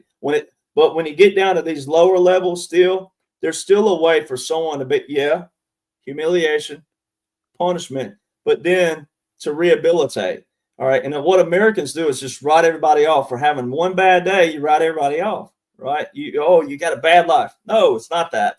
We got to start looking in the positive and the good in people. And when there's not, what people do is when they look for bad and negative and they can't find it, they create it. Right. And like, how do you have that kind of time to sit and worry about other people? First off, it's beyond me. But then two, like, sharpen your skill sets, yes, to identify things. But if we never have to do that, great. If we can uplift somebody or help somebody, whatever it is, that's the stuff we got to get back to. So it's the same thing. So President Trump, the liberals, they think the only reason, this is why I tell people, hey, I love the way the liberals are acting, because anytime you support a criminal or you say something about a criminal, this ain't where you find the good in a criminal. When they have a record of drug trafficking is one of the key ties to child trafficking that funds it. Yep. Right. So like I tell people, their due process went out the window because they weren't doing the right thing from the beginning. Right. If you're running on a boat and your boat gets hit by one of our military, what were you doing on the boat? What were you doing in those operations? You were in that. You had a choice. We all have a choice in life. They made their choice. I've made mine. How did I get where I am? Well, they did that. There's consequences to it. And they're facing that. And again, though, when you say, all right, you spit on a cop, you're going to jail.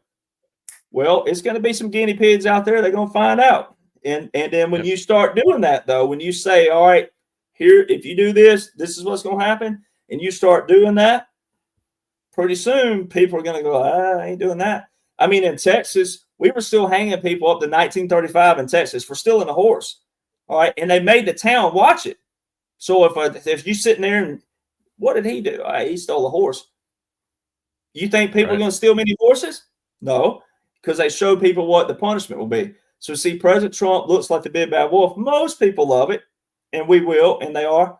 But that audience out there that's still doing that, well, they'll get with the program, because once they see that, okay, we're in control, this is for your own good kind of deal. Everybody had a spanking in life, their mom and dad. So this is for your own good. Well, you're going to find out over here why it was for your own good. And they're going to find that out. And then we get to tell, are they good people? Because if they're still supporting criminals like that, they deserve due process and all that stuff, when they have records, then we know what kind of person they are, and to keep tabs on them and to make sure they are never in a position of representation, because they're going to be compromised. They're the kind who can be bought, and those are the kind that grow the swamp back. See, and you go back to what I said before about short-term memory problems. Back during AIDS, and then again during COVID, it became assault if you were to spit on somebody. And so now, with all the stuff going on, and not the diaper boy in office, all of a sudden you could spit on somebody else, especially a police officer or a military person. It's not a problem. Yeah, well, that's gonna get remedied right quick. But I want to pivot here. Speaking of central casting, I have two different news stations on that have been talking about this dude all day, and I've been saying this, Derek. I believe. Sorry to my friends in New York. I have a feeling my friends in New York are about to get the Joe Biden treatment But let's they it just came out today, this Mamdani character that, wouldn't you know it, he's funded by Soros. What a shock. But listen to this clip where, and I, like you said, Derek, I'm with you on the media being controlled. I'm very much with you on the narratives being put out. We focus a lot on certain ones like Fox News. I mean, they're constantly giving you nuggets. And listen to what this person says today on, I think this might have been Fox Business, but basically about, hey, you know what? Maybe New York needs to learn a lesson. And I think that's what my theory has been with this dude for a while. So let's take a quick listen to this. We're at peak Mamdani, and we're not going to see much more. Look, I think what's going to happen is he's going to give us a test case of socialism in a very big city and show how it doesn't work. I didn't want it to go this way. Other people have talked about how New York has to fail to improve it. I don't want it to fail. But you could see a situation where he tries all these ridiculous ideas. The government owns stores, grocery stores, free buses, the whole thing. And it's not going to work. It's absolutely not going to work. So I think, let it go. Maybe something good comes out of this. That's all I can think of.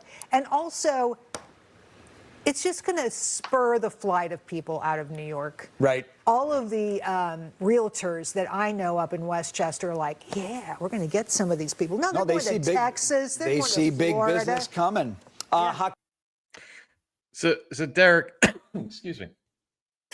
I'm just watching how, look, I hate to call it a cartoon narrative because not all of it is fake, but the cartoon narrative we're being given about like our eyes with the ICE facilities, right? It's not hundreds of ICE facilities being attacked. It's like, look here in Broadview, Illinois, then look here in Portland, and look here, these two places, right?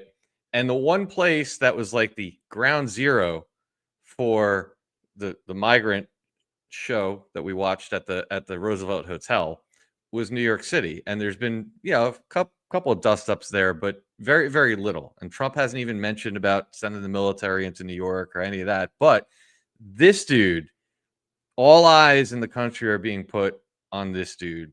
The story gets more ridiculous every day. I don't believe Soros is still around to be funding everybody. It's interesting how they just keep connecting all the money to the same people. I guess my question off the top of your head, do you think we're looking at the Joe Biden model 2.0 for New York City here, central casting? Well, it is at the time being per se, but that's another thing that if you can't believe in an operation and then believe that, like what she was saying that it's going to be, let them have it and it becomes social, because that would run into your 2026, right? And that President Trump gave markers Memorial Day 2025 to July 4, 2026. If you have one of the largest cities in the United States of America under a socialist type dude, that would absolutely destroy everything in another kind of manner. Now, for the people that thinks it's real, depending on what side of the aisle they're on, they could probably believe that narrative and think that may be good for America to see that. And I'm like, could backfire, if that was a real setting. But President Trump said we're not going to let it happen. So that would be another thing, is that President Trump said we're absolutely not going to let these lunatics do this. So for the real people, for the real time, the target audience, that would be President Trump losing if that happened. We're not going to let this happen. So there's a lot of things that would go wrong if that was a real time scenario.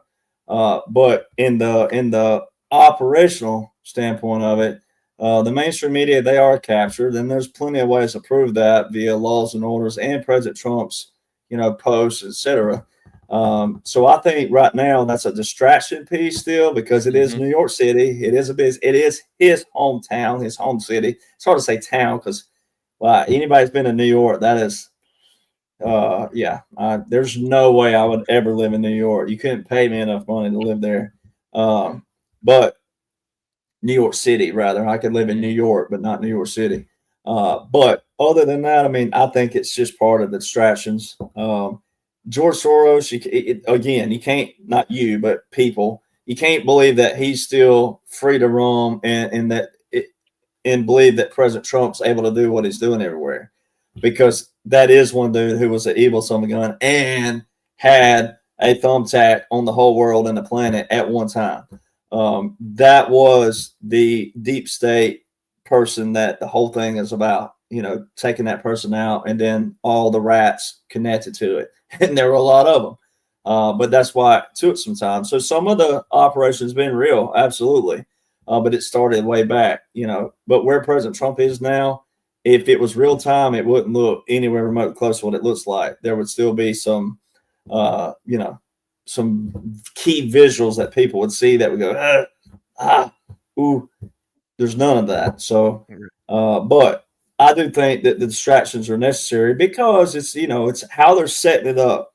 And there was so much stuff that has to be disclosed. I know people get tired of hearing that. I get it. But there's so much stuff that the target audience have not been even paying attention to. And some of it, they still won't pay attention to it. Theater or not, doesn't matter. Some people just are not, showing the initiative, the care. The good thing is that we know what 2 percentile, really less than that, of a population did in the Revolutionary War. We know what that did. But when you flip the picture around, the liberals on X were bragging about the 7 million out at the No Keynes rally. And I'm like, that 7 million divided by 347 million is only 2% of the nation. Right. And your 2% are not doing anything. Protesting is not doing anything. Fighting in the comment, it's not doing anything. So like we're laughing at you in another way. So our 2% a lot stronger. So President Trump, they all knew this. The generals, the admirals, the whole plan, when they devised the plan, they all knew this. And it's so strategic. There's so many loopholes that were covered. Like I show people the Title 50, Chapter 33, 1550. It talks about the first 180 days, every 180 days thereafter. And then it says in the preceding 180 days. That means there's no loopholes, right? So everything is in a choreographed timeline. So this stuff, same thing. Now, for the people in New York, it's a wake up to get them off the couch, whatever it is. Like get involved the right way. That's what I tell people: yelling, screaming, kicking, cussing. It's not going to get it done either. It's knowing your laws, your orders, your basic core functions of the 3 branches of government, and then knowing your representatives and what they're supposed to be standing for. And that's where the Federalist Papers are very key. Very key. It's got a lot of people's attention up there, and one of two things is going to happen. It's either the people are going to step up. I mean, they left them a choice basically between Cuomo, we know his background, and this dude. Unfortunately, as much as I respect Curtis Sliwa, he just doesn't pull enough. So yeah, I think one or two things is going to happen. This guy's either going to lose, or what I have a feeling is going to happen is he's going to win, which is going to be a shock to the system.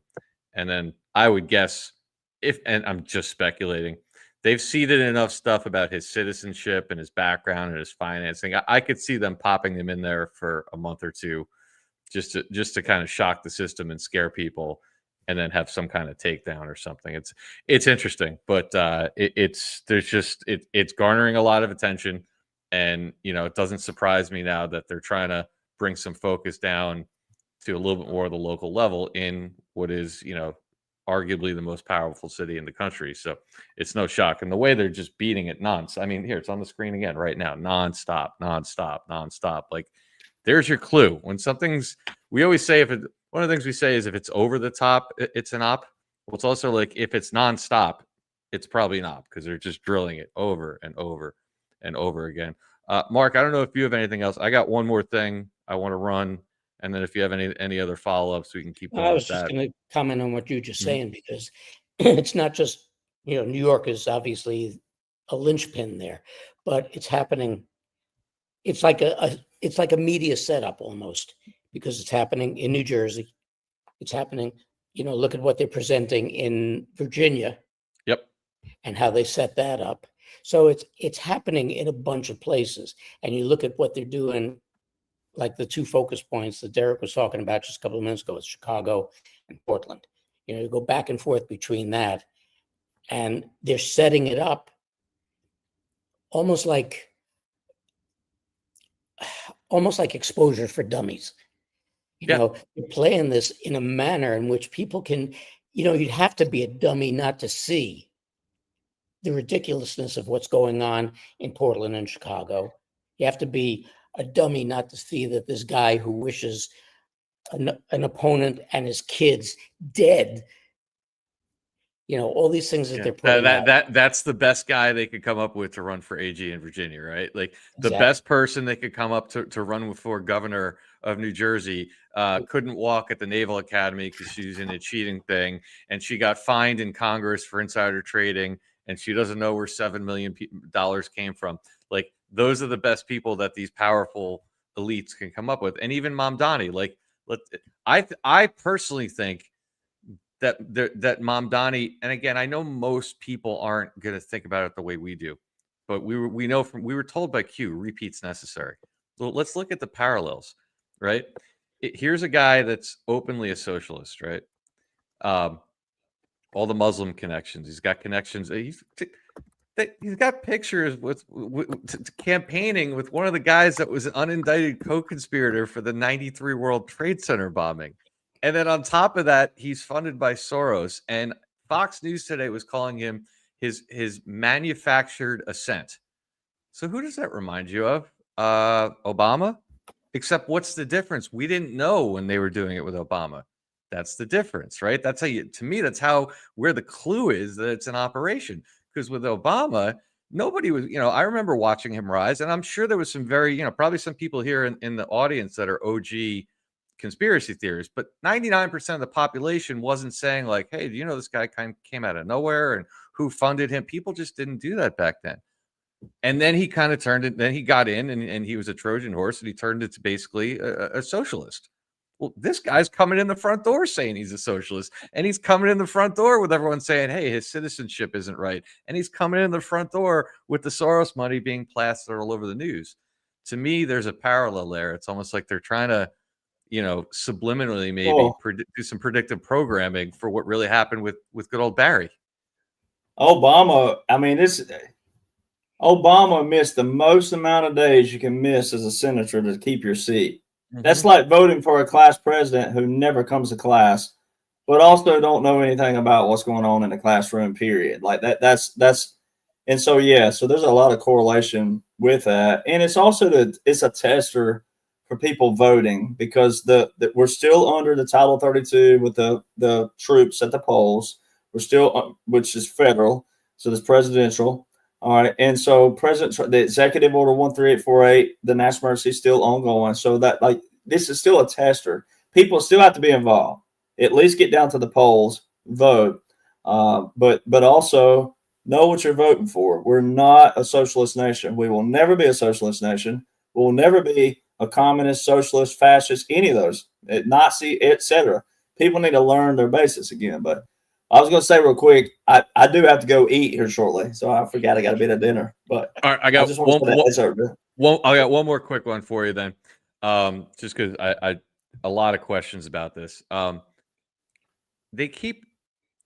were just making the point Trump's going to be 80, but yet they don't seem to be letting go this narrative of a third term, right? Of Trump 2028. And I don't know about you guys, but I certainly believe that Steve Bannon is playing a key role in this, in the information side of things. I think he knows way more than what he lets on. And when he's somebody that when he talks, I listen. So I want to run this clip from The Economist, and then we could wrap up with this. Just your take on what he's getting at here. Look, Q told us, and Anon asked, is there a plan in place for after Trump? And Q said, yes. What that is, who knows? But Bannon keeps seeding this, and he keeps talking about a plan. So let's just take a listen to this. Well, he's going to get a third term. So Trump 28, Trump is going to be president in 28, and people just ought to get accommodated with that. So what about the 22nd Amendment? There's many different alternatives. At the appropriate time, we'll lay out what the plan is, but there's a plan, and President Trump will be the president in 28. We had longer odds in 16 and longer odds in 24 than we got in 28. And President Trump will be the president of the United States, and the country needs him to be president of the United States. We have to finish what we started. And the way we finish it through Trump. Trump is a vehicle. I know this will drive you guys crazy, but he's a vehicle of divine providence. He's an instrument. He's very imperfect. He's not churchy, not particularly religious, but he's an instrument of divine will. And you can tell this of how he's pulled this off. We need him for at least one more term, right? And he'll get that in 28. You're not driving me crazy. I'm really I'm trying to understand the coherence of the things you've just told me in the last few minutes. On the one hand, you've said the Constitution is fit for purpose. Secondly, you've said that President Trump needs another term, even though the 22nd Amendment makes pretty clear that he cannot have another term. Why does it make that clear? Because he's on his second term already. At some point in time, we will make sure we go through, Zanny, and define all those terms. But even if you find a way to undermine you will be undermining the spirit of that amendment, even if you find some way around it. And to those Can the American people, if the American people, with the mechanisms we have, put Trump back in office, are the American people tearing up the Constitution? Would that be tearing up? Well, would the American people be going against the spirit of the Constitution, ma'am? I think yes, actually, because I think what you will end up with is a populist justification for a quasi-dictatorship. That's not true at all. Trump That's what it sounds like. It's not. Trump is a dictatorship. Did you just see the compromises he had to make on the big, beautiful bill? You see the compromises he has to do on everything, on accommodating Zelensky, on what President Trump. President Trump is nothing but a series of negotiations to kind of keep this thing rolling forward, where he's having trade-offs all the time. Steve, you've just spent the last 20 minutes telling me we have to smash the other side. There's no room for debate. There's no room for compromise. We must smash them. And now you're telling me this is a negotiation. I mean, that's no. I guess that's why on his seems to me some his kind policy. of tension First there. off, the only way President Trump wins in 2028 and continues to stay in office is by the will of the American people. Okay? And the will of the American people is what the Constitution embodies. And so I think we're going to be in good hands there. We need to finish what we started. And President Trump is the instrument, a providential instrument to finish this job. Derek, what do you think? Well, one, I've had beef with some of Bannon's people, which is fine because one of them's really low IQ. She's worse than AOC. But still, now President Trump, I'm a Trump guy, right? And I don't even like calling him Trump, but I mean, I'm retired veteran, know the laws and orders. I know what is operational and what's not. But when President Trump gives you a nickname, it ain't good. All right. When it's a bad nickname, it ain't good. When it's the same nickname as Chris Christie, it ain't good. All right. Now, sure, there still could be some people playing a role, but I won't focus on Bannon so much as the fact that right there, see, he's just beating around the bush. If that was a legit, if she was really wanting to know. If she really wanted to know, then all you got to hit her with, especially when she's used the term quasi, all right, that's in the Federalist Papers. All right, so if she wants to use the term quasi, then you go, okay, well, forget the 22nd Amendment. All right, forget that. That's 1951. Let's go back to the original Constitution because you just mentioned quasi. So our founders, that James Madison, that wrote that Constitution that you're talking about, we got to go to Article 2, Section 1, Clause 1. In certain portions of the original Constitution that the amendments came from, well, some of the clauses are a prescription, what the Congress is supposed to do and what, they're to do this, right? Like our Electoral Act, it came in 1887. All right. And then when we voted, certain things, 1934. I mean, it took a long time. I mean, they didn't happen all back then. Right, that is your amendment process. That's your laws. That's your set. But if she want, like with her, what I would have done is say, okay, well, hold on. You just used a term that's only been mentioned way back in the origination of the Constitution, and then it wasn't enacted until March 4, 1789. It was written September the 17th, 1787, but it wasn't put into action until March 4, 1789. In between there, we have these things called Federalist Papers, and our founders addressed the quasi.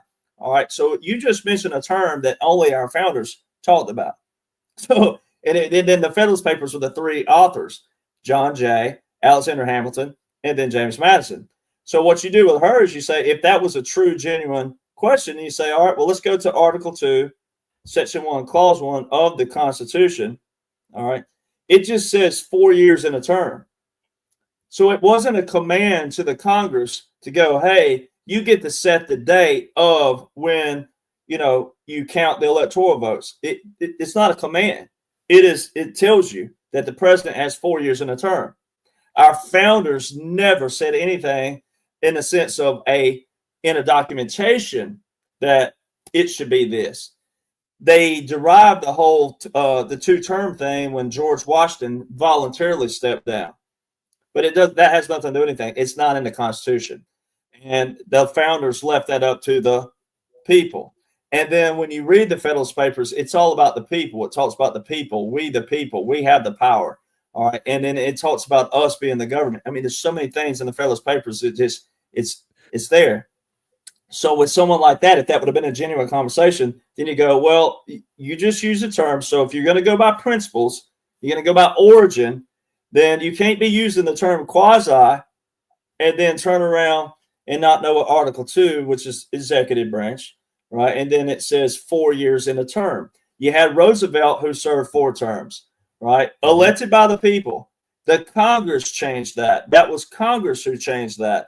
But nowhere is it prescribed in the original Constitution. So to me, like, this is what integrity is, and this is by living by principle. If you don't agree with that, then we need to tear the Constitution up and rewrite another one, or you're going to fight me for it. Because I like the original Constitution, and I like our origin and our history, and I know it, right? So that's what it goes back to. That's why James Madison with the First Amendment. James Madison was the one who went into Marbury versus Madison and said any statute that looks like a law that doesn't support the Constitution is void. Same thing with the First Amendment. Your First Amendment don't trump mine if mine supports the origin, and the original. So see, like her, that's what we're fighting right now. And you have people who think they know the Constitution. They have no idea about it. All right. Now, 2028, if President Trump wants to do that, then all you do is you call a convention, right? Because by law for the people, you do it the right way, what the people think initially. And you go in there, call a convention. You need 34 states to do that. All right. Boom. You repeal that. All right. And then, I mean, there's a lot that needs repealed. And really, I think we need to go back to like the 13th Amendment, just about. We need to get rid of all of them back to a certain point, if that were me. But you have to do that with getting the people to see the. Do you think, because look, Trump leans into it too. And again, a lot of these guys that I think have an idea as to what's going on, like Jesse Waters and Gutfeld, like they lean into it too. But I guess what I'm wondering is, like, do you think maybe this is more just like kind of narrative seeding that there's going to be some kind of unwinding of all of this stuff you're saying that theoretically prevents it? Well, it's going to be an unwind and showing that what he said when he was with the generals. He said, I'm 45, 46, and 47. I don't really want the results of 46. So he's already in his third term. Right. And it has nothing to do with, losing 2020. All of 2020 was an operation as well. That's where Republicans have got to step up. All the aspect of every single law that's invoked right now as we speak. There's multiple. 99% of your military operations as we speak invoked from 2017 to 2020. Every Title 10 and Title 32 order. If President Trump was a dictator, a threat to the Constitution, a fascist, all these things that the left accuse him of, especially the lower level, then how come every one of his Title 10, Title 32 orders made it through 2021 to 2025? If Joe Biden was real, he had the same authority and power as every other president. He could have abolished everything that President Trump put in place, could have terminated it. In outside of a revolution and outside of a real insurrection, there's nothing no one would have done about it and couldn't have done anything about it, right? Because that would be legislation. It would be the power of the executive order, executive branch to terminate, to revoke all of President Trump's orders. They didn't do that. So see, that's the stuff that shows that most of this is still theater. And then he's already in a third term. If he wants a fourth, well, that's where, like, if I would have been it wouldn't have been this way. It's hard to say that, but like there's multiple generals and admirals that's part of this. But if you were like the most, prestigious of the generals and admirals that every other one's looking up to, going, "Oh, you're the most brains of this," I would have made it more visual to some people in another manner, from certain aspects. But still, it was brilliant to play it out like that. But when I say make it more visual, just meaning like everything and anything, but like education pieces. I wouldn't care what some people thought. I'm like, yeah, they'll get over it. And some people, it is that in another way. Some are just going to get over it because we know who the wolves were, and most of them were in sheep's clothing, and some of them it could have been your own child, and you wouldn't have known it. So it's kind of like, this is for your own good. We got your good. That's why I tell people, I don't care if people are gay, Buddhist, whatever the hell they are, whatever they want to do, whoever they want to, whatever. That's them. They got to live with their conscience. There is a way to live and let live without infringing on things like that. It should have never been in government. Should have never been in. That's the politics of government. That's the stuff. So that's why the liberals should retaliate and cry and whine, because the funding is being cut out of all their perversion and all the other stupid stuff they're wanting to do and wanted you and I to fund it. That's why when they're crying, hey, liberal tears are pretty when it comes to that, because they're showing they're about themselves. They're not for you and I. So if they were truly a human being, it wouldn't matter who they like, who they love, what color their hair is, and all that. They would be able to go, all right, I come to the table. I want to know how government works, how it's fun. Again, so there's like things that I would like to have, but should I make you pay for it? I mean, no. I mean, what that makes sense. Hey, Dave, I want a brand new Corvette. You're going to fund it. You're like, on what planet are you living on? Right. So it's the same thing. These people wanted things that were just weird and different. And they're like, you do that. Like, you want to chop your thing off? You do that. Like that. Why would I pay that? Right. I would pay for you to have a brain first off, if I could pay for anything. Right. So. Yeah. All right, brother. Well, listen, I want to just real quick. I thank you for giving us so much time. As always, I'll give you some time to get your dinner. But if you don't mind, let me take 1 minute just to read some of these rants, because there's some people here that want to say thanks to you. And let me just ask everybody real quick. We got a lot of you guys watching tonight, as always. Let me ask everybody one last time, if you enjoyed this conversation with Derek tonight, as we always do. Please take a minute and hit that positive affirmation button, the heart button on X, and the thumbs up on Rumble. It's the best way you can help get this out there and share it with other people, and we greatly appreciate that. Let me start with Off Planet with a $20 Rumble rant. Thank you to Derek, Dave, Rambo, and friends for being such beacons of hope and keeping us from spinning off the rails year after year. Thank you very much for that. Gentle Heart with a $1 rant says, "Dollar holler, nothing can stop what is coming. If you know, let's go, and thank you." Summertime Q with a $10 rant. "Thank you for all you do, all you've done, and continue to do, Derek. Where we go one, where we go all. Summer Grace." Thank you very much for that. Layla's Nana, $10 for me, $10 for my sister Kim. Thank you, guys. We love what you all do. We'll see you in Florida. Thank you. Looking forward to that. Miriam 44, good evening. A little late, but here nonetheless. Nothing can stop what is coming. Thank you, Miriam. Our good friend Micro Toolmaker came in and dropped in 10 subs and a $55 Rumble rant. Thank you very much, my friend. Where we go one, we go all. Todd 12, thank you all for the hard work you do. Thank you, Dave, Mark, and especially Derek. Thank you very much, Todd. Appreciate that. Level Up 7511 says, "Thanks for being a staple. You keep me grounded. Not a fan of Flynn, but we can agree to disagree." We'll disagree on that. "You've taught me new words, stretchy, and really keep me from thinking I'm crazy. Where we go one, we go all. Love y'all." Thank you, Level Up. And you're right. It is okay to disagree. That is fine. Everyone's allowed to their own opinion here. EFOG HB with a $10 rant. Derek, Mark, and Dave, 100%. Thank you very much for that.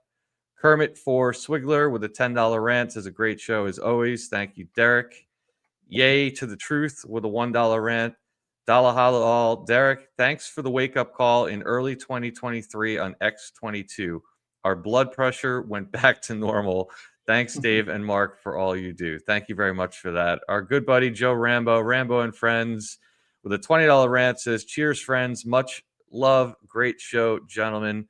Thank you, buddy. I'll see you tomorrow. And Lori Regario with a $1 rant says, Dala Hala. Great show, gentlemen. And I believe there was one more. Bon Bakes with a $17 Rumble rant. Great show as usual. Derek always adds a lot of information. Thank you for that. And our good friend, the Mr. Leota, with a $10 rant. Incredibly informative show. Thank you very much, Derek. Thank you, Mr. Leota. And thank you all for your contributions. Greatly appreciate it. I believe I got everybody. Yes. All right. So let's, so we can all get some dinner because I haven't eaten yet today either. Let's start with Mark. Let's do some final thoughts and we will wrap up. I'll tell you, going back to the last topic, if you go back to the 2017 inauguration, and he said, I'm returning government back to the people. It's people's choice whether or not they want him in again. So, I don't agree with much of what comes out of Bannon's mouth, but that happens to be a valid point. The other part of it that is a pet peeve of mine, drives me nuts, is when you sit and you watch a lot of these on-air people talking to people. If you're from England, you got enough problems over there. Go fix your own government. Let us worry about ours. We got enough problems here that Americans need to figure it out. That's why, it's also interesting if you're in California, where our friend Louis Herms is running for governor, Steve Hilton, go run for king in England. Stay over there. I'm not trying to be prejudiced about anybody. Everybody can come here, but figure out your own politics before you try and figure out ours. We got enough problems. But Derek, always great conversation. Always great talking to you. Likewise. Derek, final thoughts? Well, yeah, I mean, I just, like I tell people, it's you find that you're finding out, if you're a real warrior, you're finding out your tenacity, you're finding out your strengths, you're finding out a lot of things about yourself along this process. So, I tell people I got to where I am because I listened, I paid attention to detail, and I grew up around men who were real men. I mean, every bit of my life, I could tear up if I got emotional, but every bit of my life revolved around, my dad, my grandpas, my uncles, my great uncles, and they were all men, and every one of them, just about every single one of them served. They all farmed. So, I grew up around that. And that's like I tell people, man, that's the fabric of the nation. When you think of the railroad tracks across this nation, every single piece of that track had to be laid down by a man's hand. And when you drive across Arizona, New Mexico, even up in Wyoming and South Dakota, you just see train track around these bends, and everything is to the perfection of engineering, etc.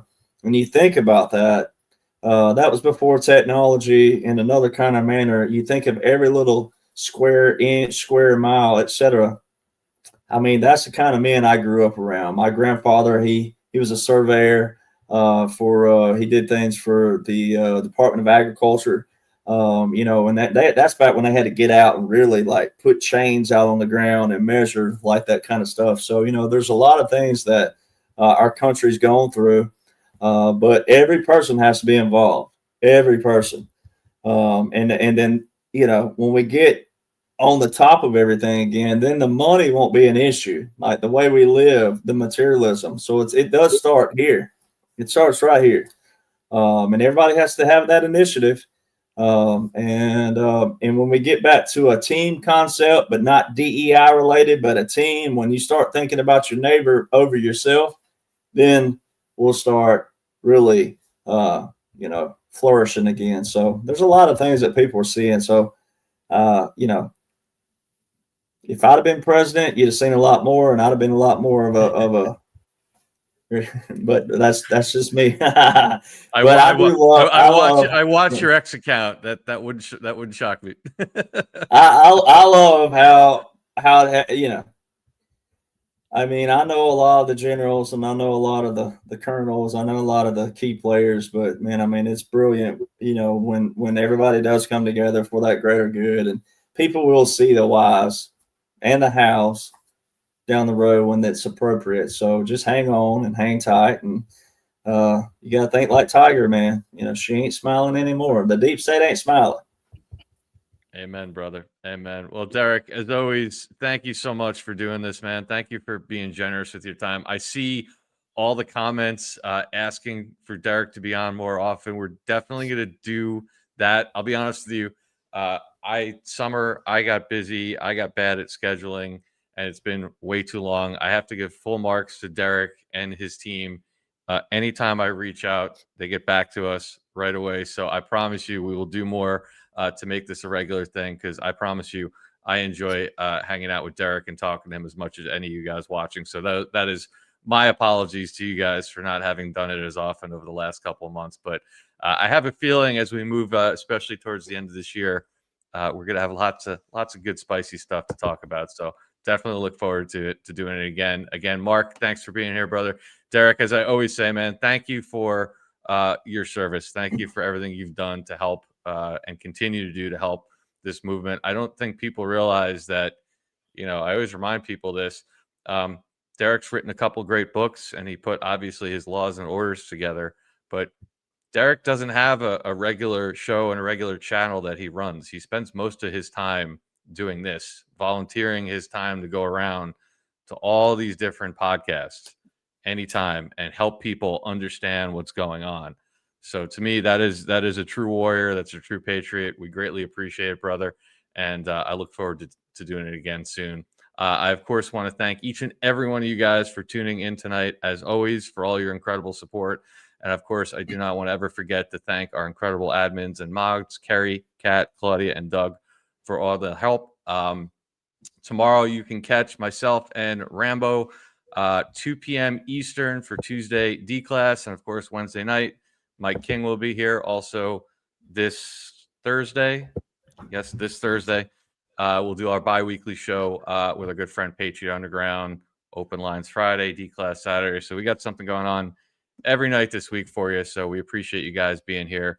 And that's going to do it. Derek, thanks again, my friend. And we'll catch you guys on the next one. Have a fantastic night, everybody. Thanks for being here. Good night, everybody. Good night. That song's from my old one-eyed father. Came back from the service with one eye. He never complained about it my whole life. And all the stuff I do for the great, mighty USO and all the good work they do for our fantastic military. It's all in dedication to my father. And I'd like to do this song for him tonight. American girls, American guys will always stand up and salute and always recognize when we see old glory flying. There's a lot of men dead, so we can sleep in peace at night when we lay down our head. My daddy served in the army. We lost his right eye and he flew our flag out in our yard. Till the day that he died, he wanted my mother, my brother, my sister and me to grow up and live forever in the land of the free. This nation and love is falling under attack. A mighty sucker punch came flying in from somewhere in the back. As soon as we could see clearly through our big black eye, man, we lit up your world like a 4th of July. Hey, Uncle Sam, put your name top of his list. And the Statue of Liberty started shaking her fist. Eagle will fly, it's gonna mean hell. Then you and my freedom start ringing that bell. It'll feel like the whole wide world raining down on you. I'll tell you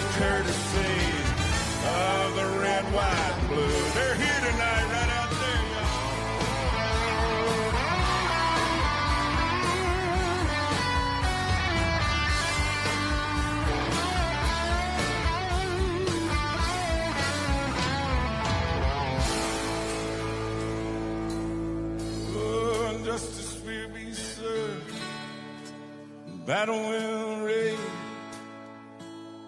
Good guys win every time you rattle their cage. Man, you'll be sorry you mess with my U.S. of A. We'll put a boot in your ass, it's the American way. Hey, Uncle Sam, put your name on top of his list. And the Statue of Liberty started singing fast. The eagle will fly, there's gonna be hell when you hear Mother Freedom start ringing her bell. It'll feel like the whole wide world raining down on you. And it's from Tate courtesy of the red, white, blue. Yeah. Oh, my red, white, blue. No. Oh, my red, white, and blue. God bless our military. Thank you. God bless America.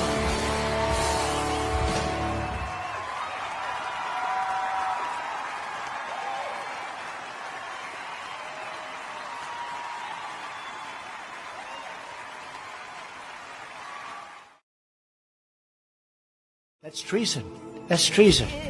They say, holy shit, they caught us. They caught us. What storm, Mr. President? You'll find out. And they know the judgment day shall come.